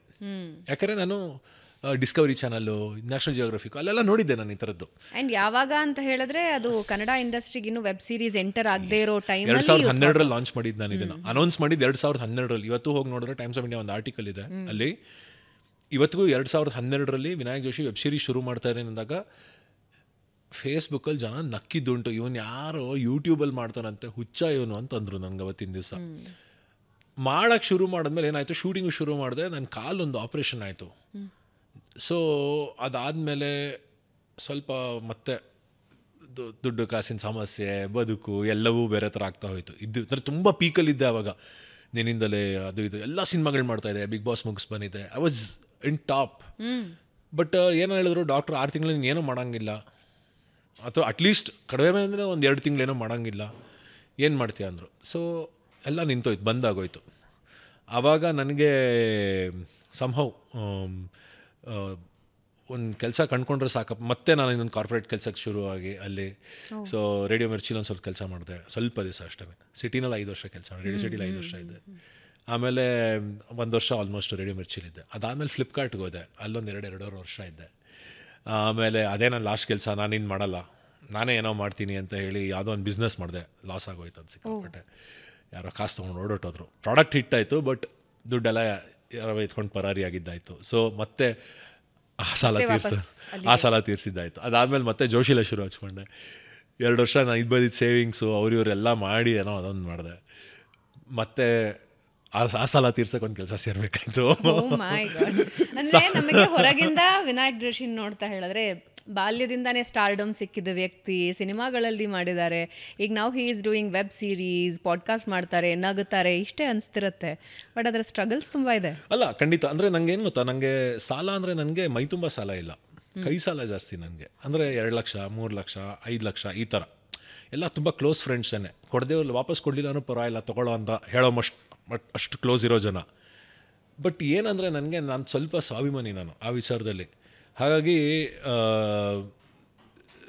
ನನಗೆ ಅವರೆಲ್ಲ ಸಪೋರ್ಟ್ ಮಾಡೋರು ಇದ್ರಲ್ಲ, ನನಗೆ ಬೇಕಾಗಿದ್ದು ಸಿಗೋವರೆಗೂ ನಾನು ಬಿಡಲ್ಲ ಅನ್ನೋ ಹಠ. ಅಂದರೆ ಸಿಕ್ಪಕ್ಕಿದ್ದು ಕೆಲಸ ಮಾಡಿಬಿಡ್ತೀನಿ ಅದಿರಲಿಲ್ಲ ನನಗೆ. ನಾನು ಇದೇ ಉದ್ದೇಶದಲ್ಲಿ ಇದೇ ಗುರಿ ಇಟ್ಟು ನಾನು ಮಾಡೋವರೆಗೂ ಬಿಡಲ್ಲ ಅನ್ನೋ ಒಂದು ಹಠ ಇತ್ತು ನನಗೆ. ಸೊ ಲಕ್ಕಿಲಿ ಮಾಡಿದ್ದೆಲ್ಲ ಕೆಲಸನೂ ಸಕ್ಸಸ್ ಆಗಿದೆ. ನಮ್ಮ ದಡ್ತನಗಳಿಂದ ಎಲ್ಲೋ ಅಥವಾ ನಮ್ಮ ಇಗ್ನರೆನ್ಸಿಂದ ಆಗಿರೋದು. ಅದೇ ಹೇಳೋಣ ಅಂದ್ಕೊಂಡೆ. ಜೋಶಿಲೆ ಮಾಡಿದ್ಮೇಲೆ ಏನು ನಿನ್ನ ₹1,00,000 ಬಂತಾ ಇದನ್ನು ಮಾಡಿ ಅಂತ ಯಾರೋ ಕೇಳಿದ್ರು ನನಗೆ. ನಾನು ಹೇಳಿದೆ, C it is not a loss, it's an investment. ಅದಾದಮೇಲೆ ನಾನು ಸಿಕ್ಕಂಥ ಅವಕಾಶಗಳಿರ್ಬೋದು, ಏನು ಈ ಹುಡುಗನಲ್ಲಿ ಯೋಚನೆ ಬೇರೆ ಇದೆ. ಬರೀ ಆ ಒಂದು ಟ್ರೈಲರ್ ತೋರಿಸಿ ನಾನು ಇಡೀ ಸೀರೀಸ್ಗೆ ಸ್ಪಾನ್ಸರ್ಶಿಪ್ ತೊಗೊಂಬಂದೆ. ವೆಬ್ ಸೀರೀಸಿಗೆ ಸ್ಪಾನ್ಸರ್ಶಿಪ್ ಅನ್ನೋದು ಯಾರೂ ಯೋಚನೆನೂ ಮಾಡಿದ್ದಿಲ್ಲ ಆಗಿನ ಕಾಲದಲ್ಲಿ. ಅದೊಂದು ಟ್ರೈಲರ್ ತೋರಿಸಿ ನಾನು 4 ಕೆಲಸ ತೊಗೊಂಡೆ ಬೇರೆ ಕಡೆ ಹೊರಗಡೆ. So it was an investment to my new direction, creative marketing companies ಏನು ಮಾಡಬೇಕು ಅಂತಿದ್ನೋ ಅದರಲ್ಲಿ ಒಂದು ಇನ್ವೆಸ್ಟ್ಮೆಂಟ್ ಆಯಿತು. ಅದು ಒಂದಾಯಿತು. ಎರಡನೇದು, ಈ ಜೆನ್ಜಿ ಅಂತ ಏನು ಕರೀತಾರಲ್ಲ, ಅವರೆಲ್ಲ ಹಳೆ ಸಿನಿಮಾಗಳು ನೋಡೋದು ನಿಲ್ಲಿಸ್ಬಿಟ್ಟಿದ್ರು. ಎಲ್ಲ ಇಂಟರ್ನೆಟ್ಟು ರೀಲಲ್ಲಿ ಹುಕ್ ಆಗಿರೋರು. ಈ ದುನಿಯಾನಲ್ಲಿ ನಾನು ಹೋಗ್ಬಿಟ್ಟು ನಾನು ಆ್ಯಕ್ಟ್ ಮಾಡಿದ್ದೀನಿ, ನನಗೆ ಇಷ್ಟು ಅವಾರ್ಡ್ ಬಂದಿದೆ ಅಂದರೆ ಏನು ನೋಡ್ತಾರೆ ಜನ? ಏನು ನೋಡಲ್ಲ ಜನ ನಿಮ್ಮನ್ನ. ಇವತ್ತೇನು ಮಾಡಯ್ಯ ಹೇಳಯ್ಯ ಅಂತಾರೆ ಅವರು. ಇವತ್ತು ಹೇಳಯ್ಯ ನೀನು ಅಂತಾರೆ. ನಾನು ತುಂಬ ಫೇಮಸ್ ಇದ್ದೀನಿ ಅಂದರೆ, ಹೌದಾ ನಿಂಗೆ ಎಷ್ಟು ಜನ ಫಾಲೋವರ್ಸ್ ಇದ್ದಾರೆ ನೋಡು, 20,000. ನೋಡಲ್ಲಿ ಅವ್ನಿಗೆ 5 ಲಕ್ಷ ಇದ್ದಾರೆ, 6 ಲಕ್ಷ ಇದ್ದಾರೆ, ನಿಂಗೆ 20,000 ಇದ್ದಾರೆ, ಅಷ್ಟೇ ನಿನ್ನ ಯೋಗ್ಯತೆ ಅಂತಾರೆ. ಸೊ ಜೆನ್ಜಿ ಯೋಚನೆ ಮಾಡೋದು ನಂಬರ್ಸ್, ರೀಚ್, ಅವ್ರಿಗೇನು ಇಷ್ಟ ಆಗುತ್ತೆ. ಸೊ ಆ ಸ್ಪೇಸ್ ಇದೆಯಲ್ಲ, ಇಂಟರ್ನೆಟ್ ಅನ್ನೋ ಸ್ಪೇಸ್ ಇದೆಯಲ್ಲ, ಅದ್ರಲ್ಲಿ ಸ್ಟಾರ್ಸ್ ಇಲ್ಲ. ಇವತ್ತು ಒಳ್ಳೆ ರೀಲ್ ಹಾಕಿದ್ರೆ ನೀವು ಸ್ಟಾರು, ಒಳ್ಳೆ ರೀಲ್ ಹಾಕ್ಲಿಲ್ಲ ಅಂದ್ರೆ ನೀವು ಸ್ಟಾರ್ ಅಲ್ಲ, ಅಷ್ಟೇ ಸಿಂಪಲ್. ಬಟ್ ನಿಮ್ಗೆ ಒಂದು ಕಾಲದಲ್ಲಿ 4 ಲಕ್ಷ ಫಾಲೋವರ್ಸ್ನ ನೀವೇ ಕೈಯಾರೆ ಡಿಲೀಟ್ ಮಾಡ್ಕೊಂಡ್ರಿ, ಯಾವ ಖುಷಿಗೆ? ಸೊ 2018ರಲ್ಲಿ ನನಗೆ ಏನನ್ನಿಸ್ತು ಅಂದರೆ, ಈ ಸಿನಿಮಾಗಳೆಲ್ಲ ಮಾಡ್ತಾ ಇರಲ್ಲ, ಒಂದು 80-85 ಸಿನಿಮಾ, ಜಾಗ್ವರು ಅದು ಇದು ತುಂಬ ಸಿನಿಮಾ ಮಾಡಿದ್ದೆ. ಎಲ್ಲೋ ಒಂದು ಕಡೆ ನನಗೆ ಸಾಕಿತು ಅಂತ ಅನಿಸ್ತು ನನಗೆ. ಇದೆಲ್ಲ ಅಂದರೆ ತುಂಬ ಬರೀ ಹೀರೋ ಹತ್ರ ಬೈಸ್ಕೋ ಹೊಡಿಸ್ಕೋ, ನನಗೇನೋ ಯೋಚನೆ ಹೇಳಬೇಕು. ನನಗೆ ಮೊದಲಿಂದನೂ ಏನು ಗೊತ್ತಾ, ಈ ಲವ್ವು, ಕ್ರೈಮು, ಸೆಕ್ಸು, ಇದು ಯಾವುದ್ರ ಬಗ್ಗೆನೂ ನಾವು ಮಾತಾಡದೆ ತಿಳಿಯಾಗಿ ಸಹಜವಾಗಿ ಬದುಕಿನ ಎಮೋಷನ್ಸ್ ಉಪಯೋಗಿಸ್ಕೊಂಡು ಕತೆ ಹೇಳ್ಬೋದಾ ಅನ್ನೋ ಒಂದು ಆಸೆ ಇತ್ತು ನನಗೆ. ಆವಾಗ ಅದನ್ನೆಲ್ಲ ಗ್ಲೋರಿಫೈ ಮಾಡೋದು, ಏನು ಅರ್ಧ ಗಂಟೆ ಕಾರ್ಯಕ್ರಮಗಳು ಹೆಂಗೆ ಕ್ರೈಮ್ ಮಾಡೋದು ಅಂತ ಮಾಡ್ದಂತ ತೋರಿಸಿ ಜನಕ್ಕೆ ಅವರೇ ಐಡಿಯಾ ಕೊಡೋರು, ಹೆಂಗೆ ಕದ್ರಿವರು, ಹೆಂಗೆ ಮಾಡಿದ್ರು ಅಂತ. ಆ ಥರ ಇತ್ತು ಸಿಚುಯೇಷನ್. ಸೊ ನನಗೇನು ಅನಿಸ್ತು ಅಂದರೆ, ತುಂಬ ಅತಿ ಆಯ್ತಿದೆಲ್ಲ, ನಾನು ಏನಾದರೂ ಪಾಸಿಟಿವ್ ಆಗಿ ಮಾಡಬೇಕು ಅಂತ. ಸೊ ನಾನು ಇದೇ ಕತೆ ಹೋಗ್ಬಿಟ್ಟು 4 ಜನ ಕೇಳಿದೆ, ಜೋಶಿಲೆ ಕತೆ ಹೇಳಿದೆ, ಈ ಥರ ಹಿಂಗೆ ಮಾಡ್ತಾಯಿದ್ದೀನಿ ನೋಡಿ ಅಂತ. ಅದರಲ್ಲಿ ಸೆಲ್ಫಿ ಅಂತ ಒಂದು ಕ್ಯಾರೆಕ್ಟರ್ ಇದೆ. ಅವ್ನು ಯಾರು ಅಂದರೆ ಆಡಿಯನ್ಸು. ನೀವು ನೋಡಿ, ಅವನು ಟ್ರೆಂಡಲ್ಲಿ ಇದ್ದಾಗ ಬರ್ತಾನೆ, ಫೋಟೋ ತೆಗೆಸ್ಕೊತಾನೆ. ನೀವು ಟ್ರೆಂಡ್ ಇಲ್ಲಾರೆ ಮೂಸು ನೋಡೋದ ನಿಮ್ಮನ್ನು, ಅವ್ನು ನಾಯವಾ ಆ ಕಡೆ ಅಂತ ಹೋಗ್ತಾ ಇರ್ತಾನೆ ಅವನು. ಆ ಸೆಲ್ಫಿ ಅನ್ನೋ ಕ್ಯಾರೆಕ್ಟರ್ ಅದು. ಸೊ ನನಗೇನು ಅನಿಸ್ತು, ಇದೆಲ್ಲ ಪ್ರೊಡ್ಯೂಸ್ ಮಾಡಿ 4 ಜನ ಅವರೆಲ್ಲರೂ ಕೇಳಿದ್ವಿ, ಏನು ಸರ್ ಒಂದು ಫೈಟ್ ಇಲ್ಲ, ಒಂದು ಐಟಮ್ ಸಾಂಗ್ ಇಲ್ಲ ಇದರಲ್ಲಿ, ಮತ್ತು ಆ ಫಾರ್ಮುಲಾ ಅನ್ನೋದು ಏನೂ ಇಲ್ಲ ಇದರಲ್ಲಿ, ಏನು ಮಾಡ್ತೀರಾ ಸರ್ ನೀವು ಅಂತ ಎಲ್ಲರೂ ಇದೇ ಪ್ರಶ್ನೆ ಕೇಳಿದ್ದು. ಅವರು ವ್ಯಾವಹಾರಿಕವಾಗಿ ಕೇಳಿದ್ರು. ನನ್ನ ಹತ್ರ ಉತ್ತರ ಇದ್ದಿಲ್ಲ ಆಗ. ಸರಿ ನಾವೇ ಏನಾದ್ರು ಮಾಡಿಬಿಡೋಣ ಅತ್ಲಾಗೆ ಅಂತ ಹೇಳಿ, ನನಗೂ ಇದು ರೋಸೆತ್ತೋಗಿತ್ತಲ್ಲ ಒಂಥರ, ಸಾಕು ಅಂತ ಹೇಳಿ ಬಿಟ್ಟು, I deleted my social media, I deleted my Facebook account. ಅಲ್ಲಿ ನನ್ನ ಫ್ಯಾನ್ಸ್ ಇದ್ರು, ಅದನ್ನೆಲ್ಲ ಡಿಲೀಟ್ ಮಾಡಿದೆ. ವಿನಾಯಕ್ ಜೋಶಿ ಹೆಸರಿನಿಂದ ವಿನಾಯಕ್ ಜೋಶಿಲೆ ಅಂತ ನಾನೇ ಚೇಂಜ್ ಮಾಡಿಕೊಂಡೆ. ಜೋಶಿಲೆ ಟ್ಯಾಟೂ. ಇದು ಶಿವನ್ 3ನೇ ಕಣ್ಣು ಅಂತ, ಸಿಂಬಾಲಿಕಲಿ. ಏನಕ್ಕೆ ಅಂದರೆ, 3ನೇ ಕಣ್ಣು ಅಂದರೆ ನಿಮ್ಮಲ್ಲಿರೋ ಜ್ಞಾನ. ಅದು ಯಾವಾಗ ಹಿಂಗೆ ಓಪನ್ ಆಗುತ್ತೆ ತಲೆನಲ್ಲಿ, ವಿಚಾರಗಳೆಲ್ಲ ಬೇರೆ ಥರ. ನಮ್ಮ ಮಾಸ್ಟರ್ ನಾನು ತುಂಬ ಚೆನ್ನಾಗಿ ಹೇಳ್ತಾನೆ, ದೃಷ್ಟಿ ಬದಲಾದರೆ ದೃಶ್ಯ ಬದಲಾದೀತು ಅಂತ ತುಂಬ ಚೆನ್ನಾಗಿ ಹೇಳ್ತಾನೆ ಅವನು. ನೀವು ಯಾವಾಗ ನಿನ್ನ ಪರ್ಸ್ಪೆಕ್ಟಿವ್ ಚೇಂಜ್ ಆಗುತ್ತೋ, ಆ ಸೀನ್ ಟಕ್ ಅಂತ ಚೇಂಜ್ ಆಗಿಬಿಡುತ್ತೆ, ನೆಗೆಟಿವಿಂದ ಪಾಸಿಟಿವ್ ಆಗಿಬಿಡುತ್ತೆ ಅಲ್ಲಿ. ಸೊ ನನಗೆ ಆ ಮೊಮೆಂಟಲ್ಲಿ ಒಂದು ಠಂಗ್ ಅಂತೇನೋ ಓಪನ್ ಆಯಿತು. ಎಲ್ಲ ಡಿಲೀಟ್ ಮಾಡಿ I walked away from everything. ಅವ್ರು ಹೇಳಿದ್ರಲ್ಲ ನನಗೆ ಸಾಕು ನಿನಗೆ ಬೇಕು ಅನ್ನೋದೆಲ್ಲ, ಇದೆಲ್ಲ ನನ್ನ ಮನಸ್ಸಲ್ಲಿತ್ತು. ಅಲ್ಲ, ನೀವು ಸಿನಿಮಾಗಳಲ್ಲಿ ಇದ್ರಿ, ರೇಡಿಯೋ ಜಾಕಿಯಾಗಿ ತುಂಬ ಯಶಸ್ಸು ಗಳಿಸಿದ್ರಿ, ಆಮೇಲೆ ಬಿಗ್ ಬಾಸ್ ಇಂದ ಆಚೆ ಬಂದಿದ್ರಿ. ಈ ಎಲ್ಲವೂ ಒಂದು ಸ್ಟಾರ್ಡಮ್ ಅಂತೂ ಡೆಫಿನೆಟ್ಲಿ ತಂದುಕೊಟ್ಟಿರುತ್ತೆ. ಹಾಗೆ ಹಾಂ, ಎಲ್ಲಾನು ಹೀಗೆ ಚಾಪ್ ಮಾಡಿ ನಾನು ಮತ್ತೆ ರೀಸ್ಟಾರ್ಟ್ ಮಾಡ್ತೀನಿ ಅಂತ ಹೆಂಗೆ ಮಾಡೋದಕ್ಕೆ ಸಾಧ್ಯ? ನೀವೇ ಹೇಳಿದ ಹಾಗೆ whenever you walk they will recognise, take selfie. See, Bigg Boss ಮಾಡಿದಾಗ ನಾನು ಗೆದ್ದಿದ್ದೇನು ಅಂದರೆ ಮನೆಯಲ್ಲೂ ವಿನಾಯಕ್ ಜೋಶಿ ಯಾರು ಅಂತ ಗೊತ್ತಾಯಿತು. ಆದರೆ ನನ್ನ ಒಳಗೆ ಸಕ್ಸಸ್ ಅಂದರೆ ಇಷ್ಟೇನಾ? ಎಲ್ಲರಿಗೂ ಗೊತ್ತು, ಯಾಕಂದರೆ ನೀವು ಹೊರಗಡೆ ಹೋಗ್ತೀರಾ, ಸುಸ್ಸು ಮಾಡೋಕ್ಕೆ ಬಿಡಲ್ಲ ಮೇಡಮ್ ಜನ ನಿಮ್ಮನ್ನು. ಸರ್ ಯಾರು ಸರ್ ನಾಳೆ ಅಂತ ನಿಮ್ಮನ್ನು ತಿರುಗ್ಬಿಟ್ಟು ಮಾತಾಡಿಸ್ತಾ ಇರ್ತಾರೆ ನೀವು ಏನೋ.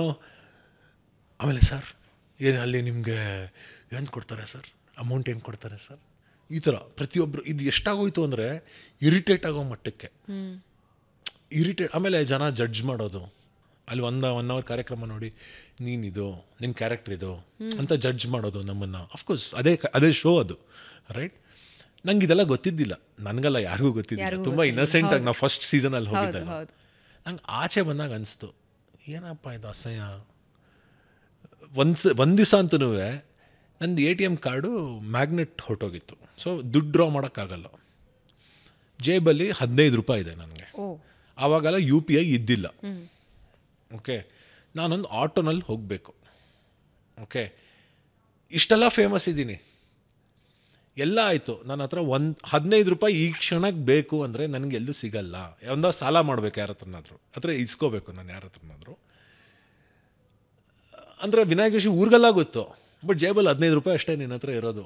ಇದೇ ನಿನ್ನ ಹಣೆ ಬರೋ, ಕಲಾವಿದನ ಜೀವನ ಅಂದರೆ ಇಷ್ಟೇ, ಅರ್ಥ ಮಾಡ್ಕೋ ಅಂತ ನನಗೆಲ್ಲ ಒಂದು ಕಡೆ ಅನ್ನಿಸ್ತು. ಆಮೇಲೆ ಇಷ್ಟೇನಾ ಸಕ್ಸಸ್ ಅಂದರೆ ಎಲ್ಲರೂ ಏನು ಸರ್, ನಾನು ಸ್ಟೇಟ್ ಅವಾರ್ಡ್ಸ್ ತೊಗೊಂಡಿದ್ದೀನಿ, ನಾಟಕದಲ್ಲಿ ನ್ಯಾಷನಲ್ ಲೆವೆಲ್ ಅವಾರ್ಡ್ ಪಡೆದಿದ್ದೀವಿ. ನ್ಯಾಷನಲ್ ಲೆವೆಲ್ ಥಿಯೇಟರ್ ಫೆಸ್ಟಿವಲ್ ತೆಸ್ಪೋನಲ್ಲಿ ಬೆಸ್ಟ್ ಡೈರೆಕ್ಟರ್ ನಂಗೆ 19ನೇ ವಯಸ್ಸಲ್ಲಿ. 50 ಸಿನಿಮಾ ಮಾಡಿದ್ದೀವಿ, ಒಂದು ಸಿನಿಮಾ ಮಾಡಿ ಕಳ್ಕೊಂಡಿದ್ದೀವಿ, ಆಯಿತಾ? ದೊಡ್ಡ ನಟರ ಜೊತೆ ಮಾಡಿದ್ದು, ಅದೆಲ್ಲ ಒಂದೇ ರಾತ್ರಿ ಸತ್ತೋಯ್ತು.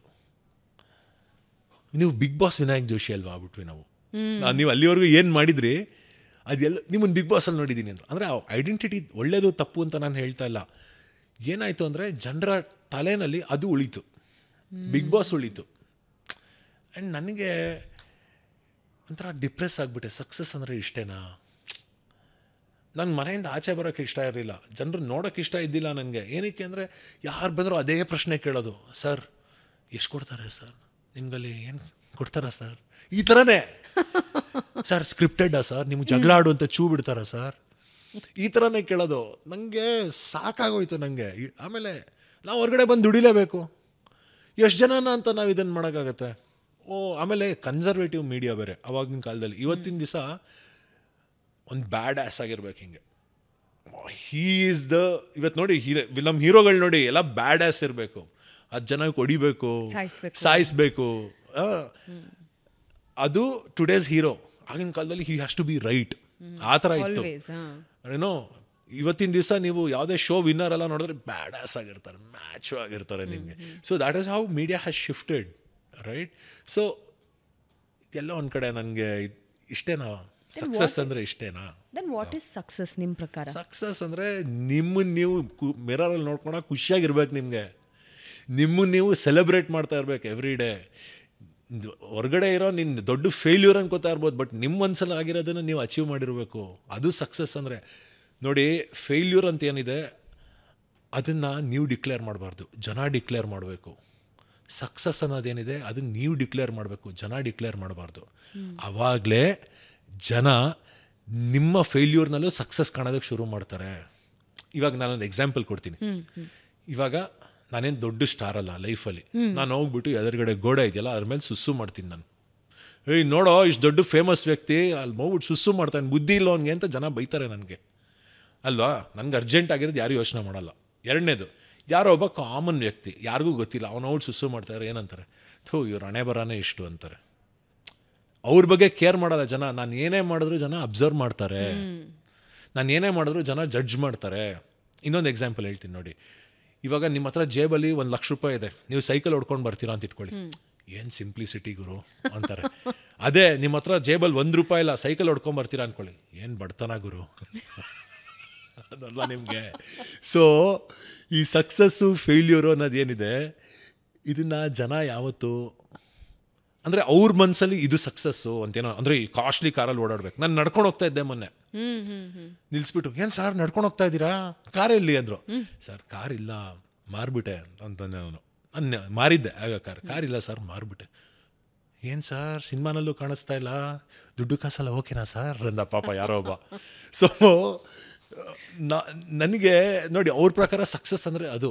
ನನ್ನ ಪ್ರಕಾರ ಸಕ್ಸಸ್ ಅಂದರೆ ಏನು ಗೊತ್ತಾ, ನನಗೆ ಕಾರ್ ತೊಗೊಳ್ಳೋ ಯೋಗ್ಯತೆ ಇದೆ, ಬಟ್ ನನಗೆ ಅದರ ಅಗತ್ಯ ಇಲ್ಲ. ಹಾಗಾಗಿ ನಾನು ಆಟೋಲ್ಲಿ ಓಡಾಡ್ತೀನಿ ಖುಷಿಯಾಗಿ. ಇವತ್ತಿನ ದಿವಸ ಬೆಂಗಳೂರಲ್ಲಿ ನೀವು ಕಾರ್ ಇದ್ದರೆ ಅದೊಂಥರ ನರ್ಕ ಇದ್ದಂಗೆ. ಯಾಕೆಂದರೆ ಪಾರ್ಕಿಂಗ್ ಮಾಡೋಕ್ಕೆ ಜಾಗ ಸಿಗಲ್ಲ ನಿಮಗೆ. ಇಲ್ಲಿಂದ ಒಂದು ಕಡೆ ಹೋಗಬೇಕು ಅಂದರೆ ತುಂಬ ಟೈಮ್ ತೊಗೊಳತ್ತೆ. And it is a liability. ನಿಮ್ಮ ಮನೆ ಮುಂದೆ ಕಾರಲ್ಲಿ ಹೊರಗಡೆ ನಿಲ್ಲಿಸಿರಿ ರೋಡಲ್ಲಿ, ನಿಮ್ಗೆ ಬರೀ EMI ಕಾಣಿಸ್ತಾ ಇರುತ್ತೆ. EMI ಮಳೆಯಲ್ಲಿ ನಿಂತಾ ಇದೆ, EMI ಬಿಸಿಲಲ್ಲಿ ನಿಂತಿದೆ, ಬರೀ ಇದೇ ಕಾಣಿಸ್ತಾ ಇರುತ್ತೆ ನಿಮಗೆ. ಅದೇ ದುಡ್ಡು ನೀವು ಬ್ಯಾಂಕಲ್ಲಿ ಅಥವಾ ಒಂದು ಇನ್ವೆಸ್ಟ್ಮೆಂಟಲ್ಲಿ ಹಾಕಿರಿ, ಏನು ಸೆಕ್ಯೂರಿಟಿ ಇರುತ್ತೆ ನಿಮಗೆ, ಏನು ಕಾನ್ಫಿಡೆನ್ಸ್ ಇರುತ್ತೆ. ಯಾವನೋ ಸ್ಟುಪಿಡಾಗಿ ಮಾತಾಡ್ತಾರೆ, ಹೋಗಲ್ಲ ನಿನಗೆ ಯಾವನ್ ತಲೆ ಬಗ್ಗಿಸ್ಬೇಕು, ನನ್ನ ಹತ್ರ ನನ್ನ ಕಾಸಿದೆ, ಯಾರ ಹತ್ರನೂ ಬಂದು ಭಿಕ್ಷೆ ಬಿಡಲ್ಲ, ನಾನು ನಿಮ್ಮ ಹತ್ರ ಏನು, ನಾನೇನು ಸ್ವಾಭಿಮಾನದಲ್ಲಿ ಬದುಕ್ತೀನಿ, ಹೋಗಯ್ಯ ಅಂತ ಹೋಗ್ತಾ ಇರ್ಬೋದು ನೀವು. ಸೊ ಬಟ್ ಜನರು ನೋಡಿ, ಸಕ್ಸಸ್ ಅಂದರೆ ಮೆಟೀರಿಯಲಿಸ್ಟಿಕ್ ಮಾಡಿಬಿಟ್ಟಿದ್ದಾರೆ.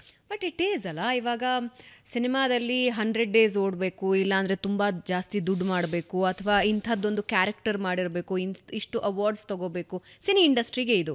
ಈಗ ಡಿಜಿಟಲಲ್ಲಿ ಇಷ್ಟು ವ್ಯೂಸ್ ಬರಬೇಕು, ಇಷ್ಟು ಜನ ಅದರಲ್ಲಿ ಎಂಗೇಜ್ಡ್ ಇರಬೇಕು, ಅದು ಸಕ್ಸಸ್ ಅಂತ. ನಿಮ್ಮ ಪ್ರಕಾರ ಸಕ್ಸಸ್ನ ಪರಿಭಾಷೆ ಏನು, ಮತ್ತು ಜನ ಅರ್ಥ ಮಾಡ್ಕೊಳ್ತಾ ಇರೋದೇನು? ಯಾವಾಗಲೂ ನೋಡಿ, ಸಕ್ಸಸ್ ಅನ್ನೋದು ಸಬ್ಜೆಕ್ಟಿವ್ ಅಂತ ಹೇಳ್ತೀವಿ.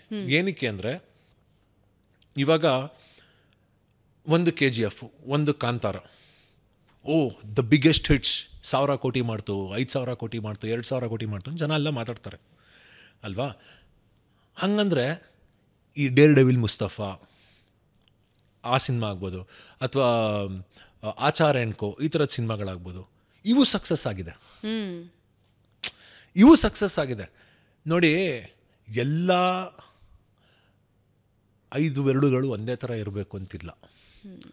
ನಿಮಗೆ ಒಂದು KGF ಆದರೆ ಇನ್ನೊಂದು ಆಚಾರ ಆ್ಯಂಡ್ ಕೋ ಆಗ್ಬೋದು, ಇನ್ನೊಂದು ಡೇರ್ ಡೆವಿಲ್ ಮುಸ್ತಫಾ ಆಗ್ಬೋದು, ಇನ್ನೊಂದು ಮತ್ತೊಂದು ಸಿನಿಮಾ ಆಗ್ಬೋದು. ನಿಮ್ಗೆ ಎಕ್ಸಾಂಪಲ್ ನಾನು ಹೇಳೋದು, ಎಲ್ಲಾನು ಒಂದೇ ತಕಡಿಯಲ್ಲಿ ಹಾಕೋ ಅಗತ್ಯ ಇಲ್ಲ. ಏನಾಗತ್ತೆ ಅಂದರೆ, ಅವರವರ ಭಾವಕ್ಕೆ, ಅವರವರ ಟೇಸ್ಟಿಗೆ ಜನ ಇವತ್ತಿನ ದಿವಸ ಎಕ್ಸ್ಪೀರಿಯನ್ಷಿಯಲ್ ಮಾರ್ಕೆಟಲ್ಲಿದ್ದಾರೆ. ಅಂದರೆ ಮೊದಲಾದರೆ ಚಾಯ್ಸ್ ಇದ್ದಿಲ್ಲ. ಆ ಥಿಯೇಟ್ರಲ್ಲಿ ಮನೆ ಪಕ್ಕದಲ್ಲಿ ಸಿನಿಮಾ ನೋಡ್ಬೇಕಾದ್ರೆ ಅದೇ ನೋಡಬೇಕಿತ್ತು. ಇವತ್ತು ಹಾಗಿಲ್ಲ. ನೀವು ಮನೇಲಿ ಕೂತ್ಕೊಂಡು ಥಿಯೇಟ್ರಿಗೆ ಹೋಗೋ ಬದಲು ನೀವು ಈ 30 ಸೆಕೆಂಡ್ ರೀಲ್ನ 5 ನೋಡಿದ್ರೆ ಸಿನಿಮಾಗೆ ಹೋಗೋ ಮನಸ್ಸೇ ಬಿಟ್ಬಿಡ್ತೀರ ನೀವು. ಅಥವಾ OTT 1000 ಇದೆ, ಯು ಕ್ಯಾನ್ ರೆಂಟ್ ಇಟ್ ₹100. ಹೌದು. ಸೊ ಇವತ್ತು ಎಕ್ಸ್ಪೀರಿಯನ್ಷಿಯಲ್ ಮಾರ್ಕೆಟಲ್ಲಿದ್ದಾರೆ ಜನ. ಸೊ ಹಾಗಾಗಿ ಸಕ್ಸಸ್ ಅನ್ನೋದೇನಿದೆ, it is all about how I make the other person feel. ಇವತ್ತು ನಾನು ₹1 ಕೋಟಿ ಹಾಕಿ ಒಂದು ಸಿನಿಮಾನ ಒಬ್ಬ ವ್ಯಕ್ತಿಗೆ ತೋರ್ಸೋದಕ್ಕೆ ಅಂತ ಮಾಡಿ ಆ ₹1 ಕೋಟಿ ಇಸ್ಕೊಂಡು ನಾನು ಪ್ರಾಫಿಟ್ ಮಾಡ್ಬೋದು, ಅವರು ಖುಷಿಯಾಗಿರ್ಬೋದು. ಆ ಥರದ ಮಾರ್ಕೆಟಲ್ಲಿ ಇದ್ದೀವಿ ಈ ದಿವಸ. Numbers does not define success. ದರಿದ್ರ ಕೆಟ್ಟ ಸಿನಿಮಾಗಳೆಲ್ಲ ನಾನು 1000 ಕೋಟಿ ಮಾಡಿದೆ, ಹಂಗಂದ್ರೆ ಅದು ಒಳ್ಳೆ ಸಿನಿಮಾನ? ಅದು ಸಕ್ಸಸ್ ಅಲ್ಲ. ಇವಾಗ ನಾನು ಹೇಳೋದು, ಇವಾಗ ಯಾವುದೋ ಒಂದು ಅಶ್ಲೀಲವಾದಂತಹ ಫೋಟೋಗೆ ಇನ್ಸ್ಟಾಗ್ರಾಮಲ್ಲಿ ನಿಮಗೆ ಲಕ್ಷ ಲೈಕ್ ಇರುತ್ತೆ, ನನ್ನ ಫೋಟೋಗೆ 300 ಲೈಕ್ ಇರುತ್ತೆ. ಹಂಗಂದರೆ ನಾನು ಅನ್ಸಕ್ಸಸ್ಫುಲ್ ಅಂತಾನ, ಅನ್ಪಾಪ್ಯುಲರ್ ಅಂತಾನ ಅರ್ಥ ಇಲ್ಲ. ಇವತ್ತಿನ ದಿವಸ ಏನಾಗಿದೆ, whatever is cheap sells fast. Whatever is acquired taste ಏನಿದೆ ಅದು ಇಟ್ ಇಸ್ ಸ್ಲೋ. ಅದಕ್ಕೆ ಇಂಡಿಯಾ ಇವತ್ತು ಡೆವಲಪಿಂಗ್ ಎಕಾನಮಿಯಿಂದ we have move towards experiential market or luxury market ಅಂತ ಹೇಳ್ಬೋದು. ಯಾರ ಹತ್ರ ದುಡ್ಡಿಲ್ಲ ಹೇಳಿ ಈಗಿನ ಕಾಲದಲ್ಲಿ? ಸೊ ನನ್ನ ಕಾಂಟೆಂಟ್ ಏನಿದೆ, ನಾನು ಏನು ಮಾಡೋದು ಆ ಯೋಚನೆಯಲ್ಲಿರುವಂತಹ ಶಕ್ತಿ. ಇವಾಗ ಫಾರ್ ಎಕ್ಸಾಂಪಲ್, ನನ್ನ ಸ್ಪಾನ್ಸರ್ ಅವರ ಪ್ರಾಡಕ್ಟ್ ₹80 ಲಕ್ಷ. ಓಕೆ, ₹80 ಲಕ್ಷ ಕೊಟ್ಟು ಒಂದು ಅಗ್ರಿಕಲ್ಚರಲ್ ಲ್ಯಾಂಡ್ ತೊಗೊಳ್ಳೋರಿಗೆ ಅವನ ಅಭಿರುಚಿ ಏನಿರುತ್ತೆ, ಬದುಕಿನ ಬಗ್ಗೆ ಅಭಿರುಚಿ ಇರುತ್ತೆ. ಅವನು ಬದುಕನ್ನು ಅನುಭವಿಸ್ಬೇಕು ಅಂತ ಯೋಚನೆ ಮಾಡ್ತಾನೆ. ವಿದ್ಯೆ, ಬುದ್ಧಿ ಹಾಗೂ ಆ ಕ್ವಾಲಿಟಿ ಆಫ್ ಥಾಟ್ ಅಂತ ಲೈಫ್ ಬಗ್ಗೆ ಯೋಚನೆ ಮಾಡೋನು ಇನ್ವೆಸ್ಟ್ ಮಾಡ್ತಾನೆ ಆ ಪ್ರಾಡಕ್ಟಲ್ಲಿ. ಆ ಥರ 5 ಜನ ನಿಮ್ಮ ಈ ಪಾಡ್ಕಾಸ್ಟ್ ನೋಡಿ ಅದರಲ್ಲಿ ಒಂದು ಪ್ರಾಡಕ್ಟ್ ತೊಗೊಂಡ್ರು ನನ್ನ ಸ್ಪಾನ್ಸರ್ಗೆ ಅದು ಸಕ್ಸಸ್ಫುಲ್. 50 ಲಕ್ಷ ಜನ ನೋಡಿ ಇಬ್ಬರು ತಗೊಳ್ಳಿಲ್ಲ ಅದರಲ್ಲಿ ಅಂದರೆ ಏನು ಬಂತು ಪ್ರಯೋಜನ? So we are moving towards a niche market. So for me I don't care how many people watch my podcast. All that matter is what is the impact that we are doing. ಇವತ್ತಿನ ದಿವಸ ನಾನು sponsorship ಇವಾಗ ನೀವು ಹೋಗ್ಬೋದು, ನಾನು ನನ್ನ ಪ್ರಾಡಕ್ಟ್ಸ್ನ ನಾನೇ sale ಮಾಡ್ತೀನಿ. ತುಂಬ ಜನ ಪಾಡ್ಕಾಸ್ಟರ್ಸ್ಗೆ ನಾನು ಹೇಳೋದೇನಂದ್ರೆ ಸ್ಪಾನ್ಸರ್ಶಿಪ್ ಹೆಂಗೆ ಗೇನ್ ಮಾಡೋದು. You don't have to be number 1 with highest views. You just have to be very good. ಇವಾಗ 100 ಜನ ನೋಡಿದ್ರೆ 50 ಫೋನ್ ಕಾಲ್ ನನ್ನ ಸ್ಪಾನ್ಸರ್ಗೆ ಹೋಗುತ್ತಾ? You have to develop your niche. You have to develop your audience. Being number 1 is stupid today. Being number 1 is a different game. Don't follow that game. You be the niche. If you want to be number 1, you have to invest in crores. You have to do so many things that you don't want to do. ಭಗವಂತ ಅವಕಾಶ ಕೊಟ್ಟಿದ್ದಾನೆ ಇವತ್ತಿನ ದಿವಸ. ನಿಮ್ಗೇನು ಬೇಕೋ ಅದನ್ನು ಮಾಡಿ ನೀವು ಗೆದ್ದು ಎದುರುಗಡೆ ಇರೋನು ಖುಷಿಯಾಗಿರ್ಬೋದು. ಪಾಡ್ಕಾಸ್ಟ್ ವಿಷಯಕ್ಕೆ ಬರೋದಾದರೆ ಇತ್ತೀಚಿನ ದಿನದಲ್ಲಿ ಪಾಡ್ಕಾಸ್ಟ್ ಅಂತ ಹೇಳಿದ್ರೆ ಒಂದು ಸೆನ್ಸೇಷನಲ್ ಲೈನಿಂದ ಒಂದೊಂದು ಲಿಂಕ್ ಶೇರ್ ಮಾಡ್ತಾರೆ, ಅದಕ್ಕೆ ವ್ಯೂಸ್ ಕೂಡ ತುಂಬ ಬರುತ್ತೆ. ಇತ್ತೀಚಿನ ದಿನದಲ್ಲಿ ಪಾಡ್ಕಾಸ್ಟ್ ಒಂದು ಎರಾದಿಂದ ಇನ್ನೊಂದು ಎರಾಗೆ ಹೋಗ್ತಾ ಇದೆ ಅಂತ ಅನ್ಸುತ್ತೆ. ನಾವು ಅದ್ರ ಒಂದು ಸೆನ್ಸೇಷನ್ ಸುದ್ದಿಯನ್ನು ಜೊತೆಗೆ ಪಾಡ್ಕಾಸ್ಟ್ ಅಂತ ಅಂದರೆ ಅವ್ರು ಅದನ್ನು ಕ್ಲಿಕ್ ಮಾಡಬೇಕು ಅಂತ ಹೇಳಿದ್ರೆ ಏನೋ ಒಂದು ಸೆನ್ಸೇಷನಲ್ ವರ್ಡ್ ಇರಬೇಕು, ಯಾವುದೋ ಒಂದು ಸಾಲು ಇರಬೇಕು ಅಂತ. ಬಟ್ ನೀವು ಶುರು ಮಾಡಿ ಆ್ಯಂಡ್ ಇವಾಗಲೂ ನಿಮ್ಮ ಪಾಡ್ಕಾಸ್ಟ್ಗಳಲ್ಲಿ ನಾನು ನೋಡಿದ್ದು ವಿಷಯಾಧಾರಿತ, ಅಂದರೆ ವಿಷಯಕ್ಕಷ್ಟೇ ಸ್ಟಿಕ್ ಆನ್ ಆಗಿರ್ತೀರ. ಸೆನ್ಸೇಷನಲೈಸ್ ಮಾಡೋದು ಅಥವಾ ಏನೋ ಕಾಂಟ್ರವರ್ಷಿಯಲನ್ನು ತೊಗೊಂಡ್ಬರೋದು, ಕಾಂಟ್ರವರ್ಸೀಸ್ ಅಥವಾ ನಂಬಿಕೆಗಳು, ಮೂಢನಂಬಿಕೆಗಳು, ಇಂಥ ವಿಷಯಗಳನ್ನು ನೀವು ಇದುವರೆಗೂ ಟಚ್ ಮಾಡಿಲ್ಲ. ನನಗೆ ಒಂದು ಆಸೆ ಇದೆ. ಬ್ರಾಡ್ಕಾಸ್ಟ್ ಅಂದರೆ ಏನು? ನೀವೊಂದು ಕಾರ್ಪೊರೇಷನ್ ಆಗಿ ಹಲವಾರು ಮನೆಗಳಿಗೆ ಅಥವಾ ಒಂದು ದೊಡ್ಡ ಕಂಪ್ನಿಯಾಗಿ ಶೇರ್ಸು ಇನ್ವೆಸ್ಟ್ಮೆಂಟ್ಸ್ ಎಲ್ಲ ತೊಗೊಂಬಂದು ಜನರು ಏನು ಇಷ್ಟಪಡ್ತಾರೋ ಅದನ್ನು ಒಂದು ಬೊಕ್ಕೆ ಥರ ಅಡುಗೆ, ಊಟ, ತಿಂಡಿ, life style, crime, drama, thriller, ಬೇರೆ ಬೇರೆ ಥರ ಒಂದು ಬ್ರಾಡ್ಕಾಸ್ಟ್ ಕಂಪ್ನಿ ಕೊಡುತ್ತೆ. ಬ್ರಾಡ್ಕಾಸ್ಟ್ ಅಂದರೆ ಏನು? ಜೆನ್ರಿಕ್ಕಾಗಿ ಎಲ್ಲ ಇರುತ್ತೆ. ಓಕೆ, ಅದರಲ್ಲಿ ಆಯಾ ದಿನಭಾಗದಲ್ಲಿ ನಿಮ್ಗೇನು ಇಷ್ಟ ಅದನ್ನು ನೋಡ್ಕೊಳ್ಳಿ ಅಂತ. ಪಾಡ್ಕಾಸ್ಟ್ ಅಂದರೆ ಏನು?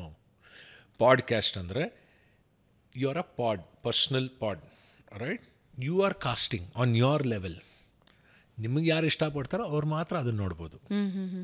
ಸೊ ಬ್ರಾಡ್ಕಾಸ್ಟ್ಗೂ ಪಾಡ್ಕಾಸ್ಟ್ಗೂ ಇರೋ ವ್ಯತ್ಯಾಸ ಏನು ಅಂದರೆ, ಇಲ್ಲಿ ಜನ ಏನು ಇಷ್ಟಪಡ್ತಾರೋ ಅದನ್ನು ಒಂದು ಕಂಪ್ನಿ ಮಾಡಿದ್ರೆ, ಪಾಡ್ಕಾಸ್ಟಲ್ಲಿ ನೀವೇನು ಇಷ್ಟಪಡ್ತಾರೋ ಅದನ್ನು ಜನ ಇಷ್ಟಪಟ್ಟು ನೋಡ್ಬೋದು.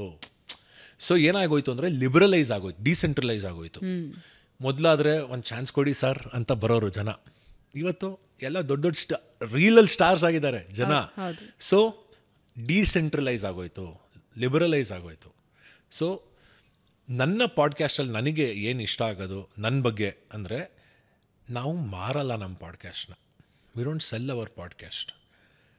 ಆ ವ್ಯಕ್ತಿಯಲ್ಲಿರುವಂತಹ ವ್ಯಕ್ತಿತ್ವ, ಸಾಧನೆ ಮತ್ತು ವಿಷಯ, ಇದಕ್ಕೆ ಗೌರವ ಕೊಟ್ಟು ಅವ್ರಿಗೊಂದು ಸ್ಥಾನ ಕ್ರಿಯೇಟ್ ಮಾಡ್ತೀನಿ ನಾನು.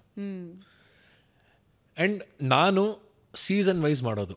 ವರ್ಷಕ್ಕೆ 4 ತಿಂಗಳು 3 ತಿಂಗಳು ನಾನು ಮಾಡೋದು ಒಂದು ಪಾಡ್ಕಾಸ್ಟ್ ಸೀಸನ್ನು. ಶನಿವಾರ ಆಯಿತು ಅಂದರೆ ಯಾರೋ ಒಬ್ರು ಬಂದು ಕೂರಿಸ್ಬೇಕು ಮಾರಯ್ಯ ಮಾಡೋಣ ಅಂತ ನಾನು ಆ ಥರ ಕೆಲಸ ಮಾಡೋದಿಲ್ಲ, ನಿಜವಾಗ್ಲೂ ಕೆಲಸ ಮಾಡೋದಿಲ್ಲ. ನನಗೆ 12 ಎಪಿಸೋಡು ಈ ಸೀಸನ್ ಇಸ್ ದ ಹೈಯೆಸ್ಟ್. 32ನೇ ಎಪಿಸೋಡ್ ಇವಾಗ ಲಾಂಚ್ ಆಗಬೇಕು. ಸೊ ಹೈಯೆಸ್ಟ್ ನಾನು ಮಾಡಿರೋದು ಈ ಒಂದು ಸೀಸನಲ್ಲಿ. ಅಂದರೆ 32 ಗೆಸ್ಟ್ಗಳನ್ನ ಕರೆಸಿದ್ದೀನಿ. ಮೊದಲು ಯೂಶ್ವಲಿ 12-14 ಕಷ್ಟ ಇರ್ತಾಯಿತ್ತು. ನನಗೆ ಬೇಕಾದಾಗ ಸ್ವಿಚ್ ಆಫ್ ಮಾಡ್ತೀನಿ, ಬೇಕಾದಾಗ ಸ್ವಿಚ್ ಆನ್ ಮಾಡ್ತೀನಿ ನಾನು. So your life is under your control. I want to be under my control. And I am doing this because ನನ್ನನ್ನು ಇಷ್ಟಪಡೋ ಜನ ತುಂಬ ಜನ ಇದ್ದಾರೆ. ನನ್ನ ಯೋಚನೆ ಇಷ್ಟಪಡೋರು. ಇವಾಗ ನಾನು RJ ಆಗಿದ್ದಾಗ ಇವತ್ತಿಗೂ ಎಷ್ಟೋ ಜನ ಬಂದು ಕೇಳ್ತಾರೆ. ನಾನು 13 ವರ್ಷ ಆಯಿತು ರೇಡಿಯೋಯಿಂದ ಆಚೆ ಬಂದು. 12 ವರ್ಷ ಆಯಿತು ರೇಡಿಯೋಯಿಂದ ಆಚೆ ಬಂದು. ಸರ್ ಎಷ್ಟು ಗಂಟೆಗೆ ಸರ್ ನಿಮ್ಮ ಶೋ ಇವತ್ತು ಅಂತ ಕೇಳ್ತಾರೆ. ನಂಗೆ ಇವತ್ತು ಕೇಳ್ತಾರೆ ಜನ ಬಂದು. ಭಗವಂತ ಅಂಥ ಒಳ್ಳೆ ನಿಮ್ಗೆ ಗಿಫ್ಟ್ ಕೊಟ್ಟಿದ್ದಾನೆ. ಜನ ನಿಮ್ಮನ್ನು ಮನಸ್ಸಲ್ಲಿ ಇಟ್ಕೊಳ್ಳೋ ಥರ ನೀವು 4 ಮಾತಾಡಿದ್ದೀರಾ ಅಥವಾ ಅವ್ರೇನೋ ನಿಮ್ಮ ಜೊತೆಗೆ ಒಂದು ಮೆಮರಿ ಇದೆ ಅಂದರೆ ಯಾಕೆ ಅದನ್ನು ನಾವು ಬೆಳೆಸ್ಕೊಂಡು ಹೋಗ್ಬಾರ್ದು? ಮಾಧ್ಯಮ ಇದೆ, ಅವಕಾಶ ಇದೆ, ವಿಚಾರ ಇದೆ, ಬುದ್ಧಿ ಇದೆ, ಶಕ್ತಿ ಇದೆ, ಯಾಕೆ ಮಾಡಬಾರ್ದು? ಡಿಜಿಟಲ್ ಕಾಂಟೆಂಟ್ ಆ್ಯಂಡ್ ರೆವೆನ್ಯೂ ಹೆಂಗೆ ನೋಡ್ತೀರಿ ಇದನ್ನು? ಇವಾಗ ಡಿಜಿಟಲ್ ಕಾಂಟೆಂಟ್ಸ್ ಅಂತ ಹೇಳಿದ್ರೆ ಎಲ್ಲರೂ ಫೋಕಸ್ ಮಾಡೋದು how can I earn from it ಅಂತ. ಸ್ಟಾರ್ಟ್ಸ್ ಫ್ರಮ್ ಯೂಟ್ಯೂಬ್ ಚಾನಲ್ ವ್ಯೂಸಿಂದ ನನಗೆ ಎಷ್ಟು ದುಡ್ಡು ಬರುತ್ತೆ ಅನ್ನೋದ್ರಿಂದ ಹಿಡಿದು ನಾನು ಸ್ಪಾನ್ಸರರ್ಸ್ನ ತೊಗೊಂಬರಬೇಕು, ಬೇಗ ದುಡ್ಡು ಸಂಪಾದನೆ ಮಾಡಬೇಕು. ನ್ಯಾಷನಲ್ ಮತ್ತು ಇಂಟರ್ನ್ಯಾಷನಲ್ ಲೆವೆಲಲ್ಲಿ ಬಹಳಷ್ಟು ಜನ ಡಿಜಿಟಲ್ ಕಾಂಟೆಂಟ್ ಕೊಡೋರು ಕೋಟ್ಯಾಂತರ ರೂಪಾಯಿ ಸಂಪಾದಿಸ್ತಾ ಇದ್ದಾರೆ. ಭಾವನಾ ಅವರೇ, ಇವಾಗ ನೀವೊಂದು ನ್ಯೂಸ್ ಚಾನಲಲ್ಲಿ ಇದ್ದೀರಾ. ಈಗ ಒಂದು ನ್ಯೂಸ್ ಚಾನೆಲ್ಗೆ ಹೇಳೋದಕ್ಕೆ ಕೇಳೋದಕ್ಕಿಂತ ಇನ್ಫಾರ್ಮೇಷನ್ ಆ್ಯಂಡ್ ಬ್ರಾಡ್ಕಾಸ್ಟಿಂಗ್ ಒಂದು ಕಮಿಟಿ ಇದೆ. ನಾವೇನಾದರೂ ಸ್ಟುಪಿಡಾಗಿ ಮಾತಾಡಿದ್ರೆ ಇವತ್ತು ಅದನ್ನು ಪ್ರಶ್ನೆ ಮಾಡಿ ಜನ ಈ ಥರ ಸ್ಟುಪಿಡಾಗಿ ಮಾತಾಡಿ ಇದನ್ನು ಯಾರೂ ಮಾನಿಟರ್ ಮಾಡಿಲ್ಲ, ಇವ್ರಿಗೆ ಬಾಯಿಗೆ ಬಂದಂಗೆ ಹೇಳಿದ್ದಾರೆ ಅಂತ ಹೇಳಿ ಪ್ರಶ್ನೆ ಮಾಡ್ಬೋದು. ಅದಕ್ಕೊಂದು ಬಾಡಿ ಇದೆ. ಇಂಟರ್ನೆಟ್ಟಲ್ಲಿ ನಿಮ್ಗೇನಿಲ್ಲ, ರಿಪೋರ್ಟ್ ಅಂತ ಇದೆ ಅಷ್ಟೇ, ಯಾರೂ ಇಲ್ಲ. ನೀವು ನಿಮ್ಮನ್ನು ಯಾರೂ ಸ್ಟಾಪ್ ಮಾಡೋಕ್ಕಿಲ್ಲ. ಏನು ಸ್ಟಾಪ್ ಮಾಡತ್ತಂಗಂದ್ರೆ ನಿಮ್ಮನ್ನು ಎಂತೆಂಥ ಅನ್ಸಕ್ಸಸ್ಫುಲ್ ಪೀಪಲ್ ಬಂದ್ಬಿಟ್ಟು ಇವತ್ತಿನ ದಿವಸ ಲೈಫ್ ಅಡ್ವೈಸ್ ಕೊಡ್ತಾ ಇದ್ದಾರೆ ಅಲ್ಲಿ. ಅನ್ಸಕ್ಸಸ್ಫುಲ್ ಅಂದರೆ ಏನು ಹೇಳಿ? ನನ್ನ ಪ್ರಕಾರ ಅನ್ಸಕ್ಸಸ್ಫುಲ್ ಅಂದರೆ ದೊಡ್ಡ ನನ್ನ ಮಕ್ಕಳು ಅಂತಾನೆ. ಅಂಥವ್ರೆಲ್ಲ ಬಂದು ಲೈಫ್ ಅಡ್ವೈಸ್ ಕೊಡ್ತಾ ಇದ್ದಾರೆ. ಮೊದಲು ನೀವು ಅಲ್ಲ ಲೈಫ್ ಅಡ್ವೈಸ್ ತೊಗೋಬೇಕಾದ್ರೆ ಹುಡ್ಕೊಂಡು ಹೋಗ್ತಿದ್ವಿ, ಇವ್ರು ತುಂಬ ದೊಡ್ಡ ಗುರು, ಇವರು ಅದ್ಭುತವಾದಂಥ ವ್ಯಕ್ತಿ, ತುಂಬ ಓದ್ಕೊಂಡಿದ್ದಾರೆ, ತುಂಬ ಅನುಭವಿಸಿದ್ದಾರೆ ಅಂತ. 22 ವರ್ಷ ಅದು ಹುಡುಗಿ ಬಂದುಬಿಟ್ಟು ನನ್ನ ಲೈಫಲ್ಲಿ ಅಂತಾರೆ. ಅವ್ರ ಲೈಫಲ್ಲಿ ಏನಾಗಿದೆ ಅದ್ರ ಬಗ್ಗೆ ನಾನು ಅಗೌರವಿಸ್ತಾ ಇಲ್ಲ, ಆದರೆ 22ರಲ್ಲಿ ನೀವು ನೋಡಿರೋ ತುಂಬ ಕಮ್ಮಿ ಇದೆ. ಅವ್ರು ಹೇಳೋ ವ್ಯಕ್ತಿ ವಿಷಯ ಬರೀ 22ಕ್ಕೆ ಮಾತ್ರ ಸೀಮಿತವಾಗತ್ತೆ. ಮೇ ಬಿ ಕೆಲವೊಂದು ವಿಚಾರ ನಾವು ಕಲಿಯೋದು ಬಿಟ್ಟರೆ ಆ ಆರ್ಡರ್ ಅಂತ ಏನಿದೆ ಅದು ಹೋಗಿದೆ ಇವತ್ತಿನ ದಿವಸ. ನಾನು ತುಂಬ ಕನ್ವೆನ್ಷನಲ್ ಆಗಿ ಕಾಣ್ಬೋದು. ಜೋಶಿ, ಇವತ್ತಿನ ಜೆನ್ಝಿ ಮೋಡಲ್ಲಿ ಏನಿದೆ, ಡಿಜಿಟಲ್ ಕಾಂಟೆಂಟ್ ರೆವೆನ್ಯೂ ಆ್ಯಂಡ್ ಪಾಪ್ಯುಲಾರಿಟಿಯಲ್ಲಿ ಸರ್ಕ್ಯುಲೇಟ್ ಆಗ್ತಾ ಇದೆ. ನ್ಯಾಷನಲ್ ಲೆವೆಲಲ್ಲಿ, ಇಂಟರ್ನ್ಯಾಷನಲ್ ಲೆವೆಲಲ್ಲಿ ಬಹಳಷ್ಟು ಜನ ಕೋಟ್ಯಾಂತರ ರೂಪಾಯಿ ಸಂಪಾದಿಸ್ತಾ ಇದ್ದಾರೆ. ದೊಡ್ಡ ದೊಡ್ಡ ಕಾರು ಬಂಗ್ಲೆ ಮಾಡ್ಕೊಂಡಿದ್ದೀವಿ ನಾವು ಅಂತ. ಆ್ಯಂಡ್ ಕಾಂಟೆಂಟಿಗೆ ಯಾವುದೇ ರೆಸ್ಟ್ರಿಕ್ಷನ್ಸ್ ಇಲ್ಲ. It can be anything. ತುಂಬ ಕೆಟ್ಟದಾಗಿ ಡ್ಯಾನ್ಸ್ ಮಾಡೋರು ಕೂಡ ಇವತ್ತು ಸೆಲೆಬ್ರಿಟೀಸ್ ಆಗಿದ್ದಾರೆ. ತುಂಬ ಕೆಟ್ಟದಾಗಿ ಹಾಡೋರು ಇವತ್ತು ಸೆಲೆಬ್ರಿಟೀಸ್ ಆಗಿದ್ದಾರೆ. ಬಟ್ ಯಪ್ಪ, ಪಾಪ ಒರಿಜಿನಲ್ ಸಿಂಗರು ಅದನ್ನು ನೋಡಿ ಅವ್ರಿಗೆ ಇದಕ್ಕಿಂತ ಅವಮಾನ ನನಗೆ ಇನ್ನೊಂದಿಲ್ಲ ಅಂತ ಅನ್ಕೋಬೇಕು. Anyways, I would consider it as ತುಂಬ ಮುಗ್ಧ ಹುಡುಗಿ ಒಂದು ಹಾಡಿದಾಳೆ. ಅದನ್ನು ಪಾಪ್ಯುಲರ್ ಮಾಡಿರೋ ಜನನ ನಾವು ಪ್ರಶ್ನೆ ಮಾಡಬೇಕು. Yes, okay. ಸೊ ಈಗಿನ ಡಿಜಿಟಲ್ ಎರಾದಲ್ಲಿ ನಾವಿದ್ದೀವಿ. ಹೆಂಗಿದೆ ಅಂತ ಹೇಳಿದ್ರೆ, ನಾನು instant popularity, instant money, instant fame ಎಲ್ಲನೂ ಬರಬೇಕು ಅಂತ. ನಾನು ಇವತ್ತು ಒಂದು ರೀಲ್ ಮಾಡ್ತೀನಿ, ಅದು ಮಿಲಿಯನ್ಸ್ ಓಡಬೇಕು, ನನಗೆ ಅದರಿಂದ ದುಡ್ಡು ಬರಬೇಕು. ಯೂಟ್ಯೂಬಲ್ಲಿ ಒಂದು ವಿಡಿಯೋ ಹಾಕ್ತೀನಿ, ಅದು ಮಿಲಿಯನ್ಸ್ ಓಡಬೇಕು, ಅದರಿಂದ ನನಗೆ ದುಡ್ಡು ಬರಬೇಕು, ಫೇಮ್ ಬರಬೇಕು, 4 ಜನ ನನ್ನನ್ನು ನೋಡಬೇಕು, ಗುರುತಿಸ್ಬೇಕು, ಒಂದು ಸೆಲ್ಫಿ ತೊಗೊಳ್ಬೇಕು. ಲೈಫ್ ಅಂದರೆ ಇಷ್ಟೇ ಅಂತ ಆಗಿದೆ. ನೀವು ಡಿಜಿಟಲ್ ವ್ಯಾಪ್ತಿಯಲ್ಲಿ ಮಾತ್ರ ನೋಡೋದಾದ್ರೆ ಜೆನ್ಝೀಸ್ ತುಂಬ ಅಟ್ರಾಕ್ಟ್ ಆಗ್ತಿರೋದು ಇದಕ್ಕೇನೆ. ತುಂಬ ಇಂಪಾರ್ಟೆಂಟ್ ಪ್ರಶ್ನೆ ಈಗಿನ ಕಾಲದಲ್ಲಿ ಇದು. ನಾನು ನಿಮ್ಗೆ 2 ಚಾಯ್ಸ್ ಕೊಡ್ತೀನಿ. ಓಕೆ. ನಿಮಗೆ ದುಡ್ಡು ಬೇಕಾ, ಮರ್ಯಾದೆ ಬೇಕಾ? I would choose second one. ಮರ್ಯಾದೆ ಬೇಕು ಅಲ್ವಾ? ನಿಮಗೆ ದುಡ್ಡು ಬೇಕಾ, ಪ್ರೀತಿ ಬೇಕಾ? Second one again. ದುಡ್ಡು ಬೇಕಾ, ಸ್ನೇಹ ಬೇಕಾ? Second one again. ದುಡ್ಡು ಬೇಕಾ, ವಿಶ್ವಾಸ ಬೇಕಾ? Second one. ದುಡ್ಡು ಬೇಕಾ, ನೀವು ಅಂತ ಕಷ್ಟಪಟ್ಟು ದುಡ್ದಿರೋ ದುಡ್ಡು ಬೇಕಾ? Second one again. ಎಲ್ಲದರಲ್ಲೂ ನೀವು ಚೂಸ್ ಮಾಡಿದ್ದೇನೋ, ಸೆಕೆಂಡ್ ಒನ್. ಯಾವ್ದು ಈಸಿಯಾಗಿ ಸಿಗಲ್ಲೋ ಅದನ್ನೇ ನೀವು ಚೂಸ್ ಮಾಡಿದ್ದು, ರೈಟ್? ನಾನು ಕೇಳೋದು ಅದೊಂದನ್ನೇ, ನಿಮಗೆ ದುಡ್ಡು ಬೇಕಾ ಅಥವಾ ಮರ್ಯಾದೆ ಬೇಕಾ ಅಥವಾ ಗೌರವ ಬೇಕಾ, ಒಬ್ಬ ಅಥವಾ ಕಲೆ ಬೇಕಾ? ಈ ಪ್ರಶ್ನೆನ ನಾವು ನಮಗೊಂದ್ಸಲಿ ನಾವು ಹಾಕ್ಕೋಬೇಕು.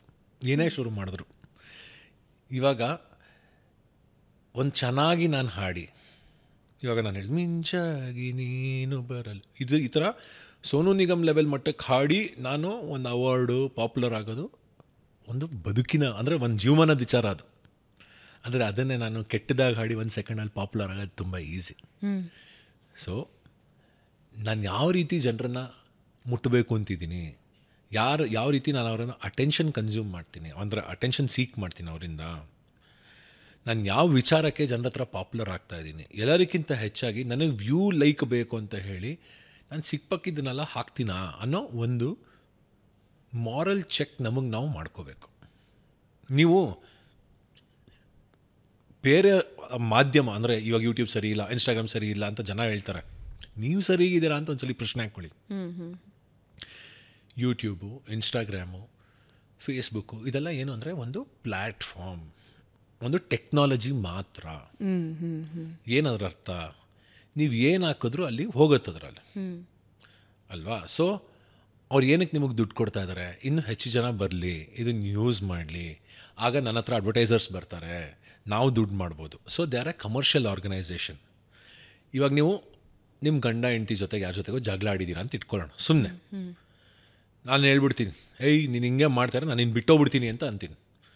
ಆಮೇಲೆ ನೀವು ಔಟ್ ಫೋನ್ ತೆಗಿತೀರ, ಇನ್ಸ್ಟಾಗ್ರಾಮಲ್ಲಿ ಹಿಂಗೆ ಅಂತೀರ. ಹಿಂಗೆ ಅಂದಾಗ ಏನು ಬರುತ್ತೆ ನಿಮಗೆ? The real wife is the one who always respects you, who will never talk to you loudly, ನೀವು ಅದನ್ನು ಲೈಕ್ ಮಾಡ್ತೀರಾ. Next reel the real wife ಅಂದ್ಬಿಟ್ಟು ನಿಮ್ಗೆಲ್ಲ ನಿಮ್ಮ ಮೂಡ್ ಚೆನ್ನಾಗಿದ್ದರೆ ನಿಮ್ಮ ಹೆಂಡ್ತಿನ ತುಂಬ ಲವ್ ಮಾಡ್ತೀರಾ, ಮೂಡ್ ಚೆನ್ನಾಗಿಲ್ಲಾರೆ ಡಿವೋರ್ಸ್ ಕೊಟ್ಬಿಡ್ತೀರಾ ನಿಮ್ಮ ಹೆಂಡ್ತಿಗೆ. ಆ ಕೆಪಬಿಲಿಟಿ ಇದೆ ಇವತ್ತು ನಿಮ್ಗೆ ಸೋಷಿಯಲ್ ಮೀಡಿಯಾಗೆ. You can manipulate your mind. You see your feed,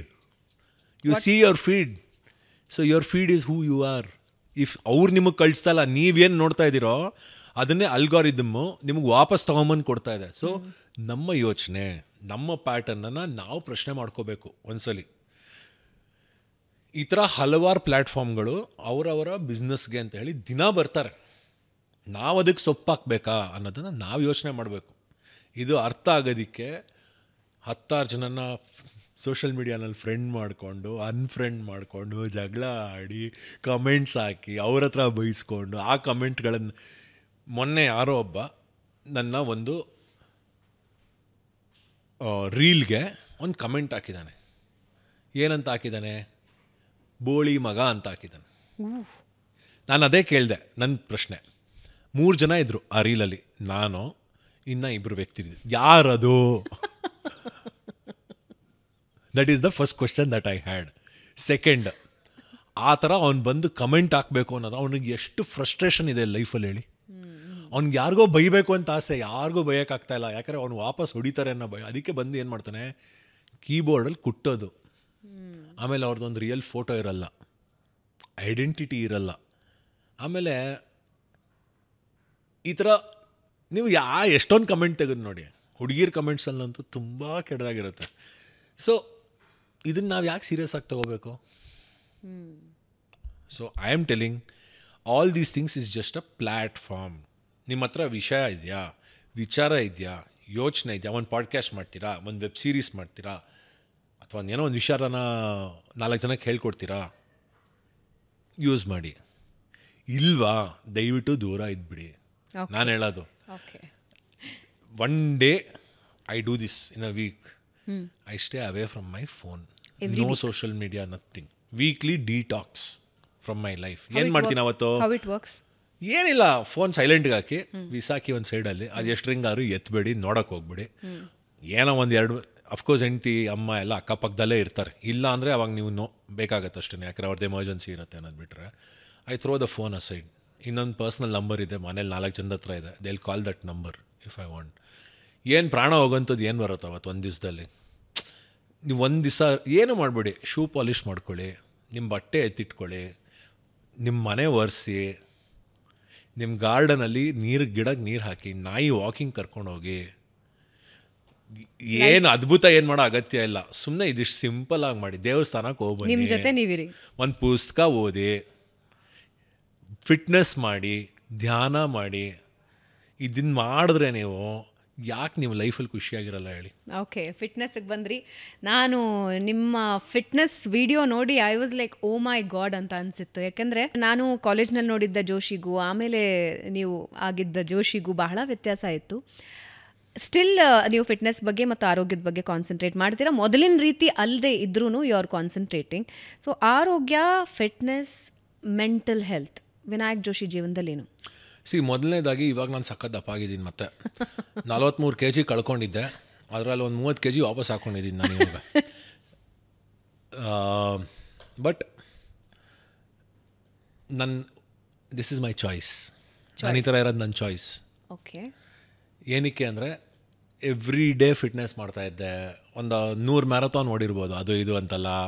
ಒಂದು 10-12 ಸಾವಿರ ಕಿಲೋಮೀಟ್ರ್ ಓಡಿರ್ಬೋದು. ದಿನ ಬೆಳಗ್ಗೆ 10 ಕಿಲೋಮೀಟ್ರ್ ಓಡ್ತಾಯಿದ್ದೆ ನಾನು. ಸೈಕಲ್ ಮಾಡ್ತಾಯಿದ್ದೆ, ವರ್ಕೌಟ್ 3 ಅವರ್ ಬರೀ ಇದ್ರ ಮೇಲೆ ಇನ್ವೆಸ್ಟ್ ಮಾಡ್ತಾಯಿದ್ದೆ. ಇವತ್ತು ನನಗೆ 3 ಅವರ್ ನನ್ನ ಜೊತೆಗೆ ನನಗೆ ಇರೋಕ್ಕೆ ಸಿಕ್ಕಿದ್ರೆ I will be, that is luxury for me. ಏನಕ್ಕೆ ಅಂದರೆ ಅಷ್ಟು ಜವಾಬ್ದಾರಿ ಇದೆ ಇವತ್ತಿನ ದಿವಸ ನನಗೆ. ಸೊ ಹಾಗಾಗಿ 1.25 ಗಂಟೆ ನಾನು ಮಾಡ್ತೀನಿ ದಿನ. ನಾನು it's either mental or physical, ಎರಡರಲ್ಲಿ ಯಾವ್ದಾದ್ರು ಒಂದು ಫಿಟ್ನೆಸ್ ಮಾಡ್ತೀನಿ. ನನಗೆ ಯಾವುದೇ ರೀತಿ ರೋಗ ಇಲ್ಲ, ಬಟ್ ಚೆನ್ನಾಗಿ ತಿಂತೀನಿ. ನನ್ನ ಹೆಂಡತಿ ಒಳ್ಳೆ ಅಡುಗೆ ಮಾಡಾಕ್ತಾಳೆ, ನಮ್ಮಮ್ಮ ಒಳ್ಳೆ ಅಡುಗೆ ಮಾಡಾಕ್ತಾಳೆ, ಚೆನ್ನಾಗಿ ಎಂಜಾಯ್ ಮಾಡ್ತಾಯಿದ್ದೀನಿ. 4 ವರ್ಷ ಅನ್ನ ತಿಂದಿರಲಿಲ್ಲ ಅನ್ನಲ್ಲ, ಅದನ್ನು ನಾನು ತಿಂತಾಯಿದ್ದೀನಿ. 4 ವರ್ಷ ಅನ್ನ ತಿಂದಿರಲಿಲ್ಲ, ಇವಾಗ ತಿಂದಿದ್ದೀನಿ. ಎಲ್ಲ ಕಡೆ ಟ್ರಾವೆಲ್ ಮಾಡ್ತೀನಿ, ಇಷ್ಟ ಆಗಿದ್ದು ತಿಂತೀನಿ. ನನಗೆ I wanted to enjoy life. Okay. ನೀವು ಯಾವಾಗಲೂ ನಾನು ಹೇಳೋದೇನು ಗೊತ್ತಾ, 6 ಪ್ಯಾಕ್ಸ್ ಇದ್ದವನೇ ಹೆಲ್ದಿ ಅನ್ನೋದು ತುಂಬ ದೊಡ್ಡ ಸುಳ್ಳು. ಓಕೆ. ನೀವು ಹೆಂಗಾದರೂ ಇರಿ ನೋಡೋಕ್ಕೆ. ಇವಾಗ ವಿನಾಯಕ ನೀನು ಇದನ್ನು ಮಾಡಪ್ಪ ಅಂತ ನೀವು ನನಗೇನೋ ಹೇಳ್ತೀರಾ, ನನಗೆ ಅದು ಮಾಡೋಕ್ಕೆ ಆಯಿತು ಅಂದರೆ ಐ ಆಮ್ ಹೆಲ್ದಿ. ಓಕೆ. ನೀವು ಹೇಗೆ ಕಾಣಿಸ್ತಾ ಇದ್ದೀರಾ, ಅಫ್ಕೋರ್ಸ್ ನೀವು ಹೇಗೆ ಕಾಣಿಸ್ತಾ ಇದ್ದೀರಾ ಅನ್ನೋದ್ರ ಮೇಲೂ ನಿಮ್ಮ ಹೆಲ್ತ್ ಡಿಸೈಡ್ ಮಾಡುತ್ತೆ, ಇಲ್ಲ ಅಂತ ಹೇಳ್ತಲ್ಲ. ಬಟ್ ಐ ಆಮ್ ಸೇಯಿಂಗ್ ಖುಷಿಯಾಗಿರೋದಕ್ಕೆ ನಿಮಗೆ ಗುಡ್ ಹೆಲ್ತ್ ಇದ್ದರೆ ಸಾಕು. ಫಿಟ್ನೆಸ್ ಯಾವಾಗ ಬೇಕು ನಿಮಗೆ ಅಂದರೆ, ನೀವು ಅಬ್ಸರ್ವ್ ಮಾಡಿ, ಯಾವುದೇ ಇನ್ಫ್ಲೂಯೆನ್ಸರು ಫಿಟ್ನೆಸ್ ಇವ್ರನ್ನೆಲ್ಲ ನೋಡಿದ್ರೆ ಏನಾಗಿತ್ತು, ನಂಗೆ ಡಯಾಬಿಟೀಸ್ ಬಂದುಬಿಟ್ಟಿತ್ತು ಅದಕ್ಕೆ ನಾನು ಇಲ್ಲಿಗೆ ಬಂದೆ, ನಂಗೆ BP ಬಂದುಬಿಟ್ಟಿತ್ತು ಅದಕ್ಕೆ ನಾನು ಇಲ್ಲಿಗೆ ಬಂದೆ, ಅಥವಾ ನನಗೇನೋ they will have a story around it. ನಾನು ಅಷ್ಟೇ 42 kg ಇಳಿಸ್ಬೇಕು, 123 kg ಇದ್ದೆ ನಾನು at one point of my life. ತುಂಬ ಅವಮಾನಗಳಾಗಿತ್ತು, ಆಮೇಲೆ ತುಂಬ ಏನು ಹೇಳ್ತೀರ, ನನಗೆ ಒಂದು ಸವಾಲಾಗಿ ಹೋಗಿತ್ತು ಅದೆಲ್ಲರೂ. ಅದನ್ನು ನಾನು ಒಂದ್ಸಲಿ ಅಲ್ಲ, ಸತತವಾಗಿ 12-15 ವರ್ಷ ನಾನು ಪ್ರೂವ್ ಮಾಡ್ಕೊಂಡು. ಬಟ್ ಇದು ನನ್ನ ಸಹಜ ಸ್ಥಿತಿ, ದೇಹದ ಸಹಜ ಗುಣ ಇದು. ಏನು, ನಾನು ನಿಲ್ಲಿಸಿದ ತಕ್ಷಣ ನಾನು ವೆಯ್ಟ್ ಹಾಕ್ಕೋತೀನಿ, ಅದು ನನ್ನ ಬಾಡಿ ಕ್ವಾಲಿಟಿ, ಅದನ್ನು ನಾನು ಚೇಂಜ್ ಮಾಡೋಕ್ಕಾಗಲ್ಲ. ಓಕೆ. ಸೊ ನಿಮಗೆ 6 ಪ್ಯಾಕ್ ಈ ಫಿಟ್ನೆಸ್ ಇಂಡಸ್ಟ್ರಿಲೆಲ್ಲ ತೋರಿಸ್ತಾರಲ್ಲ, ಅದೆಲ್ಲ ತುಂಬ ಅಬ್ಯೂಸ್ ಮಾಡ್ತಾರೆ ಜನ ಈಗಿನ ಕಾಲದಲ್ಲಿ.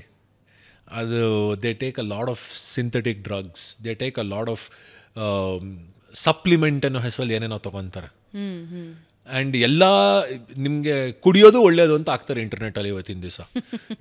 ನಾನು ಹೇಳೋದು ಎಲ್ಲದೂ ಒಳ್ಳೆಯದು ಅಂತ ನಿಮ್ಗೊಂದು ಆರ್ಟಿಕಲ್ ಇದೆ ಇಂಟರ್ನೆಟ್ಟಲ್ಲಿ, ಆಯಿತಾ.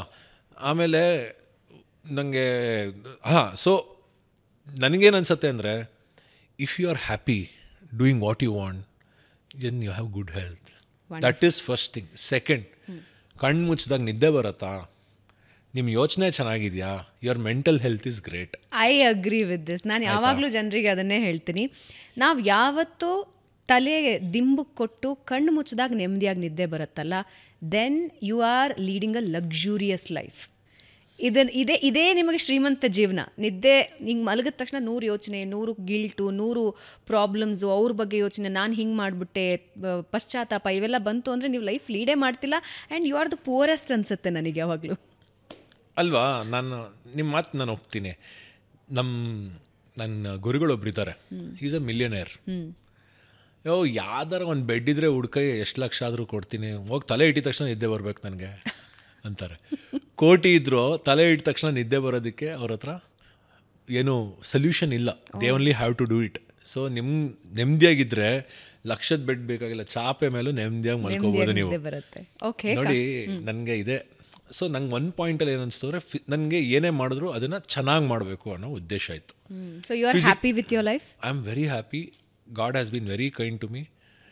ನನಗೆ ಫಿಸಿಕಲ್ ಫಿಟ್ನೆಸ್ಸಿಂದ ಮೆಂಟಲ್ ಫಿಟ್ನೆಸ್ ಕಡೆಗೆ ಒಂದು ಸ್ವಲ್ಪ ನನ್ನ ಯೋಚನೆ ಬದಲಾವಣೆ ಶುರುವಾಗಿದೆ. ಓಕೆ. ನಾನು 4 ಅವರ್ ಒಂದು ಮ್ಯಾರಥಾನ್ ಓಡಿದ್ರೆ ಅದು ನನಗೆ ಧ್ಯಾನ ಸ್ವರೂಪವಾಗಿತ್ತು. ಯಾರೂ ಇಲ್ಲ, ನೀವು ನಿಮ್ಮ ಯೋಚನೆ, ನಿಮ್ಮ ಶ್ರಮ, ಅಂದರೆ ನಿಮ್ಮ ಫೈಟ್ ಆ ಫಿನಿಷ್ ಲೈನ್ ಮುಟ್ಟೋವರೆಗೂ ಈ ಥರ ಮಾಡ್ತಾನೇ ಇದ್ದೆ. ಒಂದು ದಿವಸ ಎದ್ದೆ ಬೆಳಗ್ಗೆ, ಓಡಬೇಕು ಅಂತ ಅನಿಸ್ಲಿಲ್ಲ, ಮಲ್ಕೊಂಡೆ. ನೆಕ್ಸ್ಟ್ ಡೇ ಬೆಳಗ್ಗೆ ಎದ್ದೆ, ಓಡಬೇಕು ಅಂತ ಅನಿಸ್ಲಿಲ್ಲ, ಮಲ್ಕೊಂಡೆ. ಎಲ್ಲೋ ಒಂದು ಕಡೆ ನನಗೆ ಐ ಆಮ್ ಡನ್ ಅಂತ ಅನಿಸ್ತು. ನನಗೆ ಇದು ಸಾಕು. ಯಾಕೆಂದರೆ ನಾನು ಏನು ಹುಡ್ಕೊಂಬಂದು ಅದು ನನಗೆ ಸಿಕ್ಕಿದೆ ಇಲ್ಲಿ, ನನಗಿದು ಸಾಕು ಅಂತ ಅನಿಸ್ತು. ಆವತ್ತಿಂದ ನನಗೆ ಮೆಂಟಲ್ ಅಂದರೆ ನಂಗೆ ತುಂಬ ಆ್ಯಂಗ್ಸೈಟಿ ಇಶ್ಯೂಸ್ ಇತ್ತು. ಎಸ್ಪೆಷಲಿ 25-35 ಜನರಿಗೆ, ಅರ್ಧ ಜನಕ್ಕೆ ಮದುವೆ ಆಗಿಲ್ಲ ಅನ್ನೋ ಆ್ಯಂಗ್ಸೈಟಿ ಇರುತ್ತೆ, ಇನ್ನು ಆಗೋಗಿದೆ ಅಂತ ಆ್ಯಂಗ್ಸೈಟಿ ಇರುತ್ತೆ. ಇನ್ನು ಕೆಲವ್ರ ಹತ್ರ ದುಡ್ಡು ಇಲ್ಲ ಅಂತ ಇರುತ್ತೆ, ಇನ್ನು ಕೆಲವ್ರ ಹತ್ರ ಸಾಲ ಇದೆ ಅಂತ ಇರುತ್ತೆ. ಸೊ ಈ 25-35 ಇದೆಯಲ್ಲ, ಇವತ್ತಿನ ಜನ್ರೇಷನ್ನಲ್ಲಿ ದ ಮೋಸ್ಟ್ ಕ್ರೂಷಿಯಲ್ ಸ್ಟೇಜು. ತುಂಬ ಆ್ಯಂಗ್ಸೈಟಿ, ತುಂಬ ಪ್ಯಾಲ್ಪಿಟೇಷನ್ಸ್ ಆಗೋದು, ಆಮೇಲೆ ಏನಾದ್ರು ಆಗೋಕ್ಕೆ ಮುಂಚೆನೇ ಆ್ಯಂಟಿಸಿಪೇಟ್ ಮಾಡೋದು, ಹಿಂಗೆ ಆಗೋಗ್ಬಿಡುತ್ತಲ್ಲ, ಅಯ್ಯೋ ಅಂತ, ರಸ್ತೆಯಲ್ಲಿ ಹೋದರೆ ಆಕ್ಸಿಡೆಂಟ್ ಆಗಿಬಿಡುತ್ತೆ ಅಂತ. ಆ ಥರ ನಿಮಗೆ ಏನಾದರೂ ಹಿನ್ನೆಲೆ ಇತ್ತಾ? ಇಲ್ಲ, ಏನಿಲ್ಲ. It's just being very anxious. ಸಹಜ ಗುಣ ಇದು. ಯಾವ ಇಂಟರ್ನೆಟ್ಟಲ್ಲಿ 1000 ಜನ ಹೇಳ್ತಾರೆ ಆ್ಯಂಗ್ಸೈಟಿ ಇಸ್ ದಿಸ್. ಯಾಕೆ ನಾನು ಕೇಳಿದೆ ಅಂದರೆ, ತುಂಬ ಜನ ಹೇಳೋದು ಘಟನೆಗಳು ಹಿಂದೆ ಏನೋ ನಡೆದಿರುತ್ತೆ, ಅದು ಇರ್ಬೋದು ಮೇಡಮ್, ಎಲ್ರಿಗೂ ಅದೇ ಇರಬೇಕಿಲ್ಲ, ಇರ್ಬೋದು. ನಾನು ಹೇಳೋದು, people are sensationalising anxiety. Okay, it is a problem. ಅದು ಯಾವಾಗ ಹೋಗಿ ಅದನ್ನು ತೋರಿಸ್ಕೋಬೇಕು ಅನ್ನೋದನ್ನು ನೀವು ಡಾಕ್ಟ್ರ್ ಹತ್ರ ಕನ್ಸಲ್ಟ್ ಮಾಡಬೇಕು, ಗೂಗಲ್ನಲ್ಲಿ ಕನ್ಸಲ್ಟ್ ಮಾಡಬೇಡಿ. Anxiety is a very normal thing. Okay. ನಿಮ್ಗೆ ಆ್ಯಂಗ್ಸೈಟಿ ಆಗ್ತಾಯಿದೆ ಅಂದರೆ ಒಂದ್ಸಲಿ ನಿಮ್ಮ ಮನಸ್ಸಲ್ಲಿರೋ ಕೆಲವು ವಿಚಾರಗಳನ್ನು, ನಿಮ್ಮ ವಾಯ್ಸನ್ನು ನೀವು ಕೇಳಿಸ್ಕೊಳ್ಳೋ ಪ್ರಯತ್ನ ಮಾಡಬೇಕು. ಏನಕ್ಕೆ ಆಗ್ತಾಯಿದ್ದೀರಾ ಆ್ಯಂಕ್ಷಿಯಸ್ಸು? ನೋಡಿ, ನಾನೊಂದು ಮೆಡಿಟೇಷನ್ ಟೆಕ್ನಿಕ್ಕನ್ನು ಇದರಿಂದ ನಾನು ಎಲ್ಲ ಗುರುಗಳ ಹತ್ರ ಹೋದೆ. ಸದ್ಗುರು ಅವ್ರ ಹತ್ರ ಹೋದೆ, ರವಿಶಂಕರ್ ಅವ್ರ ಹತ್ರ ಹೋದೆ, ಆಮೇಲೆ ಓಶೋ ಸ್ಪಿರಿಚುವಲ್ ಏನಿದೆ ಅವ್ರದ್ದು ಒಂದು ಮೆಡಿಟೇಷನ್ ಟೆಕ್ನಿಕ್ ಇದೆ, ಅದಾಗ್ಬೋದು, ಹಾರ್ಟ್ಫುಲ್ನೆಸ್, ಎಲ್ಲವನ್ನೂ ನಾನು ತಿಳ್ಕೊಳ್ಳೋ ಅಂಥ ಒಂದು ಪ್ರಯತ್ನ ಮಾಡಿದೆ. ಯಾವ್ದು ಸರಿ ಯಾವ್ದು ತಪ್ಪು ನಾನು ಯಾವತ್ತೂ ಲೇಬಲ್ ಹಾಕಲಿಲ್ಲ. ಬಟ್ ಎಲ್ಲದರಲ್ಲೂ ನನ್ನ ಮನಸ್ಸಿಗೆ ಭಾಳ ಹತ್ತಿರವಾಗಿದ್ದು ಅಂದರೆ ವಿಪಾಸನ. ವಾಟ್ ಈಸ್ ವಿಪಾಸನ ಅನ್ನೋದು ಒಂದು ಏನ್ಷಿಯಂಟ್ ಬುದ್ಧಿಸ್ಟ್ ಮೆಡಿಟೇಷನ್ ಟೆಕ್ನಿಕ್. ಬುದ್ಧಂಗೆ ಈ ಟೆಕ್ನಿಕ್ ಮೂಲಕನೇ ಜ್ಞಾನೋದಯ ಆಗಿದ್ದು ಅಂತ ಹೇಳ್ತಾರೆ. ಸೊ ಅದು ಏನಂದರೆ ಮೌನವನ್ನು ಒಳಗೆ ನೀವು ತೊಗೊಂಡಾಗ, ಮೌನವನ್ನು ಒಳಗೆ ತೊಗೊಂಡಾಗ ನಿಮ್ಮಲ್ಲಿರ್ತಕ್ಕಂಥ ದ್ವಂದ್ವಗಳನ್ನು ಹೇಗೆ ನೀವು ಬಂದ್ ಮಾಡ್ತೀರಾ, ಹೇಗೆ ಅಂದರೆ how can you sit in silence. ನೀವು ಯೋಚನೆ ಮಾಡಿ, ನೀವು ಸೈಲೆಂಟಾಗಿ ಒಂದು ರೂಮಲ್ಲಿ ಕೂತಿರ್ತೀರ, ಎಷ್ಟೊತ್ತು ಅಂತ ನೀವು ವಾಸ್ತವದಲ್ಲಿ ಇರೋಕ್ಕೆ ಸಾಧ್ಯ? ಏನೋ ನಡೀತಾ ಇಲ್ಲ ಅಲ್ಲಿ. ನಿಮ್ಮ ಮೈಂಡ್ ಆಟೋಮೆಟಿಕ್ಕಾಗಿ ಪಾಸ್ಟ್ಗೆ ಹೋಗುತ್ತೆ, ಇಲ್ಲ ಫ್ಯೂಚರ್ಗೆ ಹೋಗುತ್ತೆ. ಆ ವಾಸ್ತವದಲ್ಲಿ ಇರೋಕ್ಕೆ ಆಗಲ್ಲ ನಮಗೆ. ಯಾಕಂದರೆ ಆ ವಾಸ್ತವದಲ್ಲಿ ಒಂದು ಸೈಲೆಂಟ್ ರೂಮ್ ಅಷ್ಟೇ, ಇನ್ನೇನೂ ಇಲ್ಲ ಅಲ್ಲಿ. ಯಾವುದೋ ಒಂದು ಸೌಂಡ್ ಅಷ್ಟೇ, ಇನ್ನೇನೂ ಇಲ್ಲ ಅಲ್ಲಿ. ನಿಮ್ಮ ಉಸಿರಾಟ ಅಷ್ಟೇ, ಇನ್ನೇನೂ ಇಲ್ಲ ಅಲ್ಲಿ. ನೀವು ಅದ್ರ ಜೊತೆಗೆ ಬದುಕೋಕ್ಕಾಗತ್ತಾ ಅನ್ನೋ ಪ್ರಶ್ನೆನ ನೀವು ಕೇಳ್ಕೊಂಡಾಗ, of course it's a technique, it's a very beautifully design technique. ನಾನು ಅದ್ರ ಬಗ್ಗೆ ಹೆಚ್ಚಿನ ಮಾಹಿತಿ ಕೊಡೋದಿಲ್ಲ, ಯಾಕೆ ಅಂದರೆ ಅದನ್ನು ಯಾರು ಮಾಡ್ತಾರೋ ಅವ್ರಿಗೆ ಆ ಕ್ಯೂರಿಯಾಸಿಟಿ ಇರಬೇಕು ಅನ್ನೋದು. 10 ದಿವಸದ ಮೌನ, ಫೋನ್ ಇಲ್ಲ, ಯಾರ ಜೊತೆಗೂ ಇಂಟ್ರ್ಯಾಕ್ಷನ್ ಇಲ್ಲ, ಕಣ್ಣಿನ ಕಾಂಟ್ಯಾಕ್ಟ್ ಕೂಡ ಇಲ್ಲ, ಓದೋ ಹಾಗಿಲ್ಲ, ಬರೆಯೋ ಹಾಗಿಲ್ಲ, 14ರಿಂದ 15 ಅವರ್ ಧ್ಯಾನ, 2-3 ಗಂಟೆ ಕಾಲ ನಿಮ್ಮ ಬಟ್ಟೆ ಒಕ್ಕೊಳ್ಳೋದು, ನೀವು ಊಟ ಮಾಡೋದು, ಆಮೇಲೆ ಒಂದು 6 ಅವರ್ಸ್ ನಿದ್ದೆ. ಸೊ ಎದುರುಗಡೆ ಇರೋ ವ್ಯಕ್ತಿನೂ ಐ ಕಾಂಟ್ಯಾಕ್ಟ್ಸ್ ಇಲ್ಲ, ಯಾರಿಲ್ಲ, ಸಂಪೂರ್ಣ ಮೌನ. ಇದು ಮಾಡಿದಾಗ ಏನಾಗುತ್ತೆ ಅಂದರೆ 6ನೇ ದಿವಸ ನಾನು ಆಚೆ ಬಂದ್ಬಿಡ್ಬೇಕು ಅನ್ಸುತ್ತೆ. ನನಗಲ್ಲ, ಎಷ್ಟೊಂದು ಜನ ಬಿಟ್ಟು ಹೋದ್ರು ನನ್ನ ಕಣ್ಮುಂದೆ. 3ನೇ ದಿವಸ ಬಿಟ್ಟೋಗಿರೋರು ನೋಡಿದ್ದೀನಿ, 2ನೇ ದಿವಸ ಬಿಟ್ಟೋಗಿರೋರು ನೋಡಿದ್ದೀನಿ, 9ನೇ ದಿವಸ ಬಿಟ್ಟೋಗಿರೋರು ನೋಡಿದ್ದೀನಿ, 10 ದಿವಸದ ಇದರಲ್ಲಿ. ಸೊ ನಿಮ್ಮ ಯೋಚನೆನ, ನಿಮ್ಮ ಸೈಲೆನ್ಸನ್ನ ನಿಮಗೆ ತಡ್ಕೊಳಕ್ಕಾಗಲ್ಲ. ಜಗತ್ತೆಲ್ಲ ತಡ್ಕೊಂಡಿರ್ಬೇಕು ಅಂತ ಎಕ್ಸ್ಪೆಕ್ಟ್ ಮಾಡ್ತೀವಿ ನಾವು ಅಲ್ವಾ? ಸೊ ನನ್ನ ಬದುಕು ಬದಲಾಯಿಸಿದಂತಹ ಒಂದು ಸನ್ನಿವೇಶ ಇದು. ನನಗೆ ಅಲ್ಲಿ ಎಷ್ಟೋ ಸನ್ನಿವೇಶದಲ್ಲಿ ಮಾತಾಡದೆ ಸುಮ್ಮನೆ ಇದ್ಬಿಟ್ಟಿದ್ದೀರಿ, ಇನ್ನೂ 2 ಹೆಜ್ಜೆ ಮುಂದೆ ಹೋಗ್ತಾ ಇದ್ದೇನೋ ನಾನು ಅನ್ನೋ ಒಂದು ಜ್ಞಾನೋದಯ ಆಯಿತು ನನಗೆ. ಅಲ್ಲಿ ಸುಮ್ಮನೆ ಬಾಯಿದೆ, ಯೋಚನೆ ಇದೆ, ಮಾತಿದೆ ಅಂತೇಳಿ ಅಂತ ಮಾತಾಡ್ಬಿಡ್ತೀವಿ ನಾವು, ಅಥವಾ ತುಂಬ ಇಂಟೆಲಿಜೆಂಟ್ ಅಂತ ತೋರಿಸ್ಕೊಳ್ಳೋ ಹೋಗ್ತೀವಿ. ಏನೋ ಮಾತಾಡದೆ ಸುಮ್ಮನೆ ಕೂತಿರ್ತಾರೆ ಗೊತ್ತಾ ಕಾರ್ನರಲ್ಲಿ, ಅವ್ನು ಎಂಥ ಡೇಂಜರಸ್ ಪರ್ಸನ್ ಗೊತ್ತಾ ಅವನು. ಅದಾಗಬೇಕು ಅಂತ ನಂಗೆ ಆಸೆ ಇತ್ತು, ಇನ್ನೂ ಆಗಿಲ್ಲ. ಬಟ್ ವಿವೇಕ, ಬುದ್ಧಿ, ಯೋಚನೆ ಎಲ್ಲವೂ ಬದಲಾಯಿತು ಇದು ಮಾಡಿದ್ಮೇಲೆ. ಇಲ್ಲಿಂದ ಆಚೆ ಬಂದಮೇಲೆ ಏನಾಯಿತು ಅಂದರೆ, ಸೊ ಏನಾಗುತ್ತೆ, ಯೋಚನೆಯಲ್ಲಿ ಸಬ್ಜೆಕ್ಟಿವ್ ಆ್ಯಂಡ್ ಅಬ್ಜೆಕ್ಟಿವ್ ಅಂತ 2 ವಿಚಾರ ಬರುತ್ತೆ. ಒಂದು ನನ್ನಿಂದ ಸಬ್ಜೆಕ್ಟಿವ್, ಎಲ್ಲವೂ ನನ್ನ ದೃಷ್ಟಿಕೋನಕ್ಕೆ ಎಲ್ಲವೂ ರೈಟ್.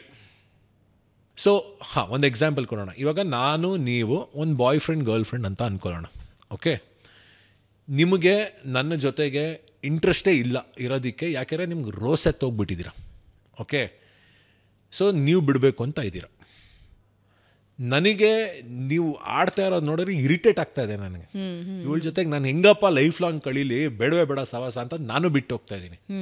ನೀವಿಬ್ಬರು ಹೋಗ್ಬಿಟ್ಟು, ಅಂದರೆ ನಾವಿಬ್ಬರು ಹೋಗ್ಬಿಟ್ಟು ನಮ್ಮ ಫ್ರೆಂಡ್ಸ್ ಹತ್ರ ಹೇಳ್ತೀವಿ, ಏನು ಅವ್ನು ಹಿಂಗೆ ಮಾಡ್ತಾ ಇದ್ದಾನೆ, ಏನು ಮಾಡಲಿ. ಸೊ ನಿಮ್ಮ ದೃಷ್ಟಿಕೋನದಲ್ಲಿ ನೀವು ಕರೆಕ್ಟ್. ನಾನು ಹೋಗ್ಬಿಟ್ಟು ನನ್ನ ಫ್ರೆಂಡ್ಗೆ ಹೇಳ್ತೀನಿ, ಅಯ್ಯೋ ಹಿಂಗೆ ಟಾರ್ಚರ್ ಕೊಡ್ತಾ ಆಗ್ತಾಯಿಲ್ಲ ಅಂತ. ಸೊ ನನ್ನ ದೃಷ್ಟಿಕೋನದಲ್ಲಿ ನಾನು ಕರೆಕ್ಟು. ಆ ಕೇಳಿಸ್ಕೊಳ್ಳೋರು ಮೂಡ್ ಹೇಗಿರುತ್ತೋ ಅವ್ರವ್ರಿಗೆ ತಕ್ಕಂಗೆ ಇರುತ್ತೆ. So this is subjective. Okay, ಇದೇ ಹೋಗ್ಬಿಟ್ಟು ನಿಮ್ಮ ಫ್ರೆಂಡಿಗೆ ಹೇಳ್ತೀರ, ನೋಡು ಈ ಥರ ಹಿಂಗೆ ಇರಿಟೇಟ್ ಮಾಡ್ತಾ ಇದ್ದಾನೆ, ನಾನು ಏನು ಮಾಡಲಿ ಅಂತ ಅರ್ಥ ಆಗ್ತಾಯಿಲ್ಲ ನನಗೆ. ಹೌದಾ, ವೆರಿ ನೈಸ್. 1 ಸೆಕೆಂಡು ಅವ್ನು ಏನೇ ಕೇಳ್ದ ಅಂತ ಯೋಚನೆ ಮಾಡಿದ್ಯಾ ಅಂತ ನಿಮ್ಗೆ ವಾಪಸ್ ಕೇಳಿದ್ರೆ ಅವರು, ಇಟ್ ಬಿಕಮ್ಸ್ ಅಬ್ಜೆಕ್ಟಿವ್. ಅಂದರೆ ತಾನು ಯಾವ ಪರಿಸ್ಥಿತಿನಲ್ಲಿ, ತಾನು ಯಾವಾಗ ಏನು ಉದ್ದೇಶ ಇಟ್ಕೊಂಡು ನಿಮ್ಗೆ ಇದನ್ನು ಹೇಳ್ತಾ ಇದ್ದಾನೆ ಅನ್ನೋದನ್ನು ನೀವು 1 ಸೆಕೆಂಡ್ ಯೋಚನೆ ಮಾಡಿದ್ರೆ, ದೃಷ್ಟಿ ಬದಲಾದರೆ ದೃಶ್ಯ ಬದಲಾದೀತು. ಸ್ವಾರ್ಥದಿಂದ ನಿಸ್ವಾರ್ಥ, ಐ ಥಿಂಕ್ ಈ ರೂಲ್ನ ಅರ್ಥ ಮಾಡ್ಕೊಂಡ್ಬಿಟ್ರೆ ಮ್ಯಾಕ್ಸಿಮಮ್ ಸಮಸ್ಯೆಗಳೇ ನಿಂತೋಗುತ್ತೆ. Exactly right. In every situation, it's not only boyfriend and girlfriend, in every situation ಇದು ಅಪ್ಲಿಕೇಬಲ್ ಆಗಿಬಿಟ್ರೆ ಜೀವನ ತುಂಬ ಸರಳ ಅಂತ ಅನಿಸ್ಬಿಡುತ್ತೆ. ಸಿ ಮೈಂಡ್ ಇದೆಯಲ್ಲ, ಕೋತಿ ಅದು ಅಷ್ಟು ಈಸಿ ಅಲ್ಲ ಕಂಟ್ರೋಲ್ ಮಾಡೋದು. ಅದು ಏನು ಈಸಿ ಆಗಿರುತ್ತೋ ಅದ್ರ ಕಡೆಗೆ ಕರ್ಕೊಂಡು ಹೋಗುತ್ತೆ. ಇವಾಗ ನೆಗೆಟಿವ್ ಆಗಿರೋದು ಈಸಿ, ಯಾಕೆ ಎದ್ದು ಹೇಳ್ತೀಯ ಬಿಡ ಹಿಂಗೆ ಇರೋ, ಕರ್ಕೊಂಡೋಗುತ್ತೆ ನಿಮ್ಮನ್ನು. ಮೈಂಡ್ ಫಸ್ಟ್ ಹೇಳೋದೆ ಯಾವ್ದು ಈಸಿ ಆಗುತ್ತೋ, ತನ್ನ ಕೆಲಸ ಕಮ್ಮಿ ಮಾಡ್ಕೊಳ್ಳೋಕೆ ಏನು ಬೇಕೋ ಅದನ್ನೇ ಫಸ್ಟ್ ಹೇಳೋದು. ನೀವು ಅದಕ್ಕೆ ಕೆಲಸ ಕೊಡಬೇಕು. ನೀವು ಅದಕ್ಕೆ ಕೆಲಸ ಕೊಟ್ಟಿಲ್ಲ ಅಂದರೆ ಅದು ನಿಮಗೆ ಕೆಲಸ ಕೊಡ್ತಾ ಇರುತ್ತೆ ಯಾವಾಗ್ಲೂ. ಓಕೆ, ಸೊ ಯೋಚನೆ ಮಾಡಬೇಕು ನೀವು.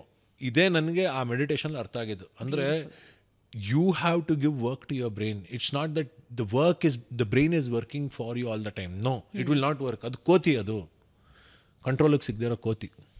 ಅದು ಏನು, ಅದು ಸಾಧನೆ ಏನಂತಾರೆ? ಸಾಧನ ವಿಪಾಸನ ಅಂತ. ವಿಪಾಸನ. ಓಕೆ. ಸೊ ವೈಫ್ ಬಗ್ಗೆ ಮಾತಾಡಿದ್ರಿ, ಗರ್ಲ್ ಫ್ರೆಂಡ್ ಬಾಯ್ ಫ್ರೆಂಡ್ ಬಗ್ಗೆ ಮಾತಾಡಿದ್ರಿ, ನಿಮ್ಮ ವೈಫ್ ಬಗ್ಗೆ ನಾನು ಮಾತಾಡಲಿಲ್ಲ ಅಂದರೆ how is your life? My life is beautiful. My wife is beautiful, very pretty, very lucky. And ನನ್ನ ಸ್ಟಾರ್ ಚೇಂಜ್ ಆಯಿತು ಅವಳು ಬಂದಮೇಲೆ. ಯಾಕೆಂದರೆ ನಾನು ಎಷ್ಟೋ ವಿಚಾರಗಳನ್ನ ಅವಳ ಜೊತೆಗೆ ಹಂಚ್ಕೊಂಡಿದ್ದೀನಿ. ನಾವಿಬ್ಬರು ಕಷ್ಟದಲ್ಲಿ ಹಂಚ್ಕೊಂಡಿದ್ದೀನಿ. ನಾವಿಬ್ಬರು ಲವ್ ಮಾಡಬೇಕಾದ್ರೆ ಆಗಷ್ಟೇ ನಾನು ಹೇಳಿದ್ನಲ್ಲ, ನನಗೆ ಕೆಲಸ ಏನು ಮಾಡೋದು ಅನ್ನೋ ಪ್ರಶ್ನೆಗಳಿತ್ತು. ಅಂದರೆ ದುಡಿತಾ ಇದ್ದೆ ಬಟ್ ಕೆಲಸಕ್ಕೆ ಅಂತ ಏನು ಹೋಗ್ತಾ ಇರಲಿಲ್ಲ ಆವಾಗಿನ ಕಾಲದಲ್ಲಿ. ಏನಕ್ಕೆ ಏನು ಮಾಡೋದು ನೆಕ್ಸ್ಟ್ ಅಂತ ಒಂದು ಯೋಚನೆ ಇತ್ತು. ಆವಾಗಲೂ ನನ್ನನ್ನು ಹೆಲ್ಪ್ ಮಾಡಿದ್ದಾಳೆ, ಇವಾಗಲೂ ನನ್ನನ್ನು ಹೆಲ್ಪ್ ಮಾಡ್ತಾಳೆ ಅವಳು. ಲವ್ಲಿ. ಒಂದು ವಿಚಾರ ಹೇಳ್ತೀನಿ ನೋಡಿ. ನಾನು ಮದುವೆ ಆಗಬೇಕು ಅಂತ ಡಿಸೈಡ್ ಮಾಡಿದೆ. ಹೋಗ್ಬಿಟ್ಟು ನಮ್ಮ ಮಾವಂಗೆ ಹೇಳಿದೆ. ನನ್ನ ಮದುವೆಗೆ ನಾನೇ ನಮ್ಮ ಮಾವನ ಹತ್ರ ಹೋಗ್ಬಿಟ್ಟು, uncle I like your daughter ಅಂತ ಹೇಳಿ, ನನ್ನ ಹತ್ರ ದುಡ್ಡಿಲ್ಲ, ಆಸ್ತಿ ಇಲ್ಲ, ಬಟ್ ದುಡಿತೀನಿ ಅನ್ನೋ ಕಾನ್ಫಿಡೆನ್ಸ್ ಇದೆ, ಬದುಕ್ತೀನಿ ಅನ್ನೋದಿದೆ, I can take care of my wife, my family, ಇಷ್ಟು ನನಗೆ ಕಾನ್ಫಿಡೆನ್ಸ್ ಇದೆ, ನೋಡಿ ಮದುವೆ ಮಾಡಿಕೊಡಿ. ಈ ಥರ ನಾನು ನಿಮ್ಮೆಲ್ಲರ ಸಮ್ಮುಖದಲ್ಲಿ ಒಪ್ಪಿಗೆಯಲ್ಲಿ ಮದುವೆ ಆಗಬೇಕು ಅಂತ ಆಸೆ ಪಟ್ಟಿದ್ದೀನಿ. ಅವರು ಎಷ್ಟು ಚೆನ್ನಾಗಿ ಹೇಳಿದ್ರು ಗೊತ್ತಾ, ನೋಡಪ್ಪ ಖುಷಿಯಾಗಿರೋಕ್ಕೆ ದುಡ್ಡು ಬೇಡಪ್ಪ ಅಂದರು ಅವರು. ನಾನು ದೇವ್ರ ಥರ ಅಂದರು. ನಾನು ಎಲ್ಲರೂ ನನ್ನ ಮಗಳಿಗೆ ಏನು ಕೊಡ್ತೀಯ, ಏನು ಸೆಕ್ಯೂರಿಟಿ ಇದೆ? ನನ್ನ ಹತ್ರ ಏನೂ ಇದ್ದಿಲ್ಲ, ಆನೆಸ್ಟ್ಲಿ ಐಮ್ ಟೆಲ್ಲಿಂಗ್. ನನ್ನ ಹೆಂಡ್ತಿನೂ ಯೋಚನೆ ಮಾಡಲಿ ಅದ್ರ ಬಗ್ಗೆ ಏನು. ಅಷ್ಟು ನನ್ನನ್ನು ನಂಬಿ ಒಬ್ಬರು ಅವ್ರ ಲೈಫನ್ನು ಶೇರ್ ಮಾಡೋಕ್ಕೆ ಬರ್ತಾರೆ ಅಂದಾಗ ಜವಾಬ್ದಾರಿ ಹೆಚ್ಚಾಗುತ್ತೆ. ಜವಾಬ್ದಾರಿ ಬಂದಾಗ ನಿಮ್ಮ ಯೋಚನೆಗಳೆಲ್ಲನೂ ನಿಸ್ವಾರ್ಥವಾಗುತ್ತೆ. ನಿಸ್ವಾರ್ಥವಾಗಿದ್ದಾಗ ಎಲ್ಲವೂ ಆ ರೂಟ್ ತಗೊಳ್ಳೋದು. ನಿಮಗೆ ಒಂಥರ ಯು ವಿಲ್ ಫೀಲ್ ಹ್ಯಾಪಿ. ಇವತ್ತಿನ ದಿವಸ ನಾನು ನನಗೋಸ್ಕರ ಬದುಕ್ತಾ ಇದ್ದೀನಿ, ಇಲ್ಲ, ನಾನು ಅವಳಿಗೋಸ್ಕರ ಬದುಕ್ತಾ ಇದ್ದೀನಿ, ನಮ್ಮ ಅಮ್ಮಂಗೋಸ್ಕರ ಬದುಕ್ತೀನಿ, ಮಾವಂಗೋಸ್ಕರ ಬದುಕ್ತೀನಿ, ನಮ್ಮ ನಾಯಿಗೋಸ್ಕರ ಬದುಕ್ತಾ ಇದ್ದೀನಿ. ನನಗೋಸ್ಕರ ಅಂತ ನಾನು ಬದುಕೋದು ಕೆಲವೇ ಕ್ಷಣಗಳಷ್ಟೇ, ದಿನಗಳಲ್ಲಿ. ಲವ್ಲಿ. ನಿಮ್ಮ ವೈಫಿಗೆ ಏನಾದರೂ ನೀವು ತುಂಬ ಸಲ ಎದುರುಗಡೆನೇ ಎಕ್ಸ್ಪ್ರೆಸ್ ಮಾಡಿರ್ತೀರ, ಏನಾದರೂ ಬೆಸ್ಟ್ ಲೈನ್ ಏನಾದರೂ ಹೇಳಬಹುದು ಅಂದರೆ ಏನು ಹೇಳ್ತೀರಿ? ಬಿಕಾಸ್ ಸಾರಿ ಯಾಕೆ? I don't know. ನಾನು ತುಂಬ ಮೂಡಿ. ಓಕೆ. ನಾನು ತುಂಬ ಮೂಡ್ ಚೆನ್ನಾಗಿದ್ದಾಗ ಚೆನ್ನಾಗಿ ಮಾತಾಡಿಸ್ತೀನಿ. ಮೂಡ್ ಚೆನ್ನಾಗಿಲ್ಲ ಅಂದರೆ ಅಷ್ಟೇ ನಾನು ಹೇಳೋದು. ನನ್ನಂಥ ಮೂಡಿ ಜೊತೆಗೆ, ಮೂಡ್ ಸಿಂಗ್ಸ್ ಜೊತೆಗೆ ಅವಳು ಬದುಕೋದು ತುಂಬ ಕಷ್ಟ. I try my best. I know I am a very good husband also. But ಗೊತ್ತಿಲ್ಲದೆ ಅವಳದು ಏನೇನೋ ಎಕ್ಸ್ಪೆಕ್ಟೇಷನ್ಸ್ ಇರ್ಬೋದು, ನಾವು ರೆಸ್ಪಾಂಡೇ ಮಾಡಿರಲ್ಲ ಎಷ್ಟೊಂದು ಸಲ. ಏನೋ ನಾವು ಇದು ಅನ್ನೋ ಒಂದು I am sorry, that's all I can say. Because I think I love you ಅನ್ನೋದಕ್ಕಿಂತ ಐ ಆಮ್ ಸಾರಿ ಅಂತ ಹೇಳೋದಕ್ಕೆ 4ರಷ್ಟು ಗಟ್ಸ್ ಬೇಕಂತೆ ಒಬ್ಬ ಮನುಷ್ಯನಿಗೆ, ಅಷ್ಟು ಧೈರ್ಯ ಬೇಕಂತೆ. ಧೈರ್ಯ ಮಾಡಿ ಹೇಳ್ತಾ ಇದ್ದೀನಿ. ಯೂಶಲಿ ಮೆನ್ ಡೋಂಟ್ ಸೇ ಸಾರಿ. ತುಂಬ ಜನ ಹೆಣ್ಮಕ್ಳ ಕಂಪ್ಲೇಂಟ್ ಇದಾಗಿರುತ್ತೆ. ಇಲ್ಲ, ಗಂಡು ಮಕ್ಳು ನಮಗೆ ಸಾರಿ ಹೇಳೋದಿಲ್ಲ ಇವರು ಅಂತ. ಹೆಣ್ಮಕ್ಳು ಹೇಳಲ್ಲ, ಮಕ್ಕಳೇ ಜಾಸ್ತಿ ಹೇಳೋದು. ಹೌದಾ? ಓಕೆ, ಅದಿನ್ನೊಂದು ಡಿಬೇಟ್ ಆಗುತ್ತೆ ಅನ್ಸುತ್ತೆ. ಮಾಡೋವನೇ. That's wonderful Joshi. Thank you so much. ಕರೆದ ತಕ್ಷಣ ತುಂಬ ಪ್ರೀತಿಯಿಂದ ಒಪ್ಕೊಂಡು ನನ್ನ ಜೊತೆ ಎಸ್, ಅಯ್ಯೋ ಡೆಫಿನೆಟ್ಲಿ ಇನ್ನೊಂದು ಸೆಷನ್. ಇಲ್ಲ ನನಗೆ ಏನಕ್ಕೆ ಮುಗಿದೋಯ್ತಾ ಅಂತ ನಾನು ಹುಟ್ತಾನೆ ನಾನು ಕರ್ನಾಟಕದಲ್ಲಿ ಎಲ್ಲರ ಮನದಲ್ಲಿ ಟಿ ವಿ ಇವಾಗೇನು ನೋಡ್ತಾ ಇದ್ದೀರಾ ಅದರಲ್ಲಿ ಬೆಳೆದಂಥ ಹುಡುಗ ನಾನು. ನನ್ನ ಬೆಳವಣಿಗೆನ ಜನ ಅವ್ರ ಬೆಳವಣಿಗೆ ಜೊತೆಗೆ ನೋಡ್ಕೊಂಬಂದಿದ್ದಾರೆ. ನಾನು ಬಿದ್ದಾಗ ನನಗೆ ಅಯ್ಯೋ ಅನ್ನಿದ್ದಾರೆ, ನಾನು ಎದ್ದಾಗ ನನಗೆ ಶಬಾಷ್ ಅನ್ನಿದ್ದಾರೆ, ತಪ್ಪು ಮಾಡಿದಾಗ ಕಿವಿ ಹಿಂಡ್ಬಿಟ್ಟು ತಪ್ಪು ಮಾಡ್ದಾಯ ಅಂತ ಹೇಳಿ ಕಳಿಸಿದ್ದಾರೆ. ಎಲ್ಲ ಥರ ಜನನೂ ನೋಡಿದ್ದೀನಿ. It's not a perfect life, but I am very happy. But ಪ್ರತಿನಿತ್ಯ ಭಾವನಾನ ನಾನು ಟಿ ವಿ ಮೇಲೆ, ಅದೇ ಟಿ ವಿ ಮೇಲೆ ನೋಡಿದಾಗ ನನಗೆ ತುಂಬ ಹೆಮ್ಮೆ ಆಗುತ್ತೆ, ತುಂಬ ಖುಷಿ ಆಗುತ್ತೆ. ನಾನು ನ್ಯಾಷನಲ್ ಕಾಲೇಜಿಗೆ ಬಂದಾಗ ನನ್ನ 1 ವರ್ಷದ ಜೂನಿಯರ್ ಭಾವನಾ, ಆವಾಗ ಅವ್ರಿಗೆ ನಾಟಕದ ಮೇಲೆ, ಥಿಯೇಟರ್ ಮೇಲೆ ಅಥವಾ ಕಲೆ ಮೇಲೆ ತುಂಬ ಒಲವಿದ್ದಂತೂ ನಾನು ನೋಡಿದ್ದೀನಿ. ತುಂಬ ಚೆನ್ನಾಗಿ ಆ್ಯಕ್ಟ್ ಕೂಡ ಮಾಡ್ತಾರೆ ಭಾವನಾ. ಆದರೆ ನಿತ್ಯವೂ ಒಬ್ಬರು ನ್ಯೂಸ್ ಆ್ಯಂಕರ್ ಆಗಿ, ನ್ಯೂಸ್ ರೀಡರ್ ಆಗಿ ಕರ್ನಾಟಕದಲ್ಲಿ ಇವತ್ತಿನ ದಿವಸ ಎಷ್ಟೋ ವಿಚಾರಗಳನ್ನು ಸೆನ್ಸೇಷನಲೈಸ್ ಮಾಡಿ ಎಲ್ರಿಗೂ ಸರಿಗೆ ಬೆಂಡೆತ್ತುತ್ತಾ ಇದ್ದಾರೆ ಅಂದರೆ ನನಗೆ ತುಂಬ ಹೆಮ್ಮೆ ಆಗುತ್ತೆ. You have grown to be a wonderful woman, from a girl to a wonderful woman, and I am very proud of you Bhavana. ಅಷ್ಟೇ ನಾನು ಹೇಳೋದಕ್ಕೆ ಸಾಧ್ಯ. ಇವತ್ತಿನ ದಿವಸ ನಾನು ಈ ಕಾರ್ಯಕ್ರಮಕ್ಕೆ ಬಂದಿರೋದು ನಿಮಗೋಸ್ಕರ. ನಾನು ಯೂಶಲಿ ನಾನು ಯಾವುದು ಇಂಟರ್ವ್ಯೂಸ್ ಮಾಡ್ತಾ ಇಲ್ಲ ಇವಾಗ, ಯಾಕೆ ಅಂದರೆ ನನಗೆ ಅದೇ ಹಳೆ ಕತೆಗಳನ್ನು ಹೇಳಿ, ಅಂದರೆ ಯಾವಾಗಲೂ ಅಂದರೆ ಜನ ಕೇಳ್ತಾರೆ, ನಾನು ಉತ್ತರ ಕೊಡ್ತೀನಿ ಆಯಿತಾ. ಅಲ್ಲಿ ಎಷ್ಟೋ ಜನ ಇವ್ನಿಗೆ ಸಿಂಪತಿ ಬೇಕು ಅಂತೆಲ್ಲ ಕಮೆಂಟ್ಗಳು ನಾನು ಓದಿದ್ದೀನಿ. ಎಲ್ಲೋ ಒಂದು ಕಡೆ ಅವ್ರಿಗೆ ಆ ಥರ ಅನ್ನಿಸ್ತಾ ಇದೆ ಅಂದರೆ ನಾನು ಅನುವು ಮಾಡಿಕೊಡ್ತಾ ಇದ್ದೀನಿ ಅಂತ ನನಗನ್ಸುತ್ತೆ. ಸೊ ಹಾಗಾಗಿ ನನಗೇನಾದರೂ ನನಗೆ ಪರಿಪೂರ್ಣ ಅಂತ ಅನ್ಸೋರ್ಗು ನಾನು ಆಚೆ ಬಂದು ಫುಲ್ ಟೈಮ್ ಮೀಡಿಯಾನಲ್ಲಿ ಕಾಣಿಸ್ಕೊಳಕ್ಕೆ ನಂಗೆ ಇಷ್ಟ ಇಲ್ಲ. ನನಗೆ ಏನೋ ಹೊಸದೊಂದು ಮಾಡಬೇಕು ಅನ್ನೋ ಒಂದು ಕಾನ್ಫಿಡೆನ್ಸ್ ಇದೆ, ಆಸೆ ಇದೆ, ಮಾಡ್ತಾಯಿದ್ದೀನಿ ಕೂಡ, ಬಂದೇ ಬರ್ತೀನಿ. ಸೊ ಅದರ ಮಧ್ಯದಲ್ಲಿ ನೀವು ನನ್ನನ್ನು ಕರೆದು ಬರಬೇಕು ಅಂದಾಗ ನಾನು ಎರಡನೇ ಯೋಚನೆನೇ ಇಲ್ಲದೆ ನಾನು ಇಲ್ಲಿಗೆ ಏನಕ್ಕೆ ಬಂದೆ ಅಂದರೆ ನಿಮ್ಮ ಮೇಲಿರೋ ಗೌರವ, ಪ್ರೀತಿ ಮತ್ತು ಹಳೆ ನೆನಪುಗಳಿಗೋಸ್ಕರ. ನಮಗಿದ್ದಂಥ ಗುರುಗಳು ಒಬ್ಬರೇನೆ, ನಮ್ಮ ಯೋಚನೆ ಒಬ್ಬರೇನೆ, ನಮ್ಮ ಅಲೈನ್ಮೆಂಟ್ ಸರಿ ತಪ್ಪುಗಳೇನಿದೆ ಜಗತ್ತಿನಲ್ಲಿ ಎಲ್ಲವೂ ತುಂಬ ಅಲೈನ್ಡ್ ಆಗಿರುತ್ತೆ ಅನ್ನೋದಷ್ಟೇ. So I am very proud of you. Thank you. And Bengaluru bus ತುಂಬ ಚೆನ್ನಾಗಿ ಬರ್ತಾ ಇದೆ podcast. And you are looking much more beautiful as you grow older. Thank you so much. ನನಗೆ ಎಷ್ಟು ಹೊಗಳ್ಬಿಟ್ಟಿದ್ದಾರೆ, ನಾನು ನಿಮ್ಮ ಬಗ್ಗೆ ಏನು ಹೇಳೋದಕ್ಕೆ ಸಾಧ್ಯ. You are wonderful, loving and caring, a wonderful personality. ನೀವೇನೇನು ಅಂದ್ಕೊಳ್ತಿದ್ದೀರಾ ಎಲ್ಲ ಸಾಧನೆ ನಿಮ್ಮ ಕೈಗೆ ಬಂದು ತಲುಪಿ. ಅಯ್ಯೋ, ಅದು ಎಲ್ಲ ಶಿವನ, ಎಲ್ಲ ಭಗವಂತನ ಇಚ್ಛೆ. ನಾನು ಸಂಪೂರ್ಣವಾಗಿ ನಾನು ಆಧ್ಯಾತ್ಮ ವಿಷಯದಲ್ಲಿ ಯೋಚಿಸಲ್ಲ, ಬದುಕಕ್ಕೆ ಪ್ರಯತ್ನ ಪಡ್ತೀನಿ ನಾನು. Lovely. So living spirituality, thinking spirituality are two different things. So I want to try and live. So ಹಾಗಾಗಿ ನಾನು ಇವತ್ತಿನ ದಿವಸ ಏನೇ ಇದ್ದರೂ ನಾನು ಮಾಡಿರೋ ಕರ್ಮಗಳು, ಅದರಿಂದನೇ ನಾನು ಇಲ್ಲಿರೋದು. ನೀವು ಮಾಡಿರೋ ಕರ್ಮಗಳಿಂದನೇ ನೀವು ಇಲ್ಲಿರೋದು. ಒಳ್ಳೆಯದನ್ನು ಹಾರೈಸಿದ್ದೀರಾ. ಈ ಪಾಸಿಟಿವಿಟಿ ನನಗೆ ತುಂಬ ಇಂಪಾರ್ಟೆಂಟು. ಯಾಕೆ ಅಂದರೆ ನಾವು ಮಾಡೋ ಎಲ್ಲ ಕೆಲಸನೂ ಸರಿಯಾಗಿರೋದಿಲ್ಲ, ಬಟ್ ನಾವು ಸರಿಯಾದ ಆ್ಯಟಿಟ್ಯೂಡಲ್ಲಿ ಅದನ್ನು ಅಪ್ರೋಚ್ ಮಾಡ್ತಾಯಿದ್ದೀವಿ ಅಂತ ನಮ್ಗೆ ಯಾವಾಗ ಅನ್ಸೋಕ್ಕೆ ಶುರು ಆಗುತ್ತೆ, ಅವತ್ತಿನ ದಿವಸ ನಮ್ಮಲ್ಲಿರೋ ಆತ್ಮವಿಶ್ವಾಸ ತುಂಬ ಜಾಸ್ತಿ ಆಗುತ್ತೆ. ನಾನು ಇದನ್ನು ನೋಡ್ತಾ ಇರೋ ಎಲ್ಲರಿಗೂ ಒಂದೇ ಹೇಳೋಕ್ಕೆ ಇಷ್ಟಪಡೋದು, ನಿಮ್ಮಲ್ಲಿ ನಿಮ್ಮ ಆ ಆತ್ಮವಿಶ್ವಾಸವನ್ನು ನೀವು ಬೆಳೆಸ್ಕೋಬೇಕು. ಹೊರಗಡೆ ಯಾರಿಂದಲೂ ಸಿಗಲ್ಲ ಅದು. ಸೊ ಆ ಆತ್ಮವಿಶ್ವಾಸ ಹೆಚ್ಚಾಗಲಿ.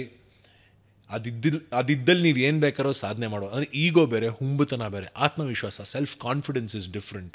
ಆ ಕಾನ್ಫಿಡೆನ್ಸ್ ಇರಬೇಕು ಲೈಫಲ್ಲಿ ಎಲ್ಲರಿಗೂ. ಒಳ್ಳೆ ಕೆಲಸಗಳನ್ನ, ಕರ್ಮಗಳನ್ನ ಮಾಡೋದಕ್ಕೆ ಆ ಭಗವಂತ ಅವಕಾಶ ಮಾಡಿಕೊಳ್ಳಿ. ಜನರು ನಾವು ಒಳ್ಳೇದು ಮಾಡಿದಾಗ ಚೆನ್ನಾಗಿ ಮಾಡಿದೆ ಅಂತ ಹೇಳೋ ಮನೋಭಾವನೆ ಬೆಳೆಸ್ಕೊಳ್ಳಿ ಅನ್ನೋದೇ ನನ್ನ ಉದ್ದೇಶ.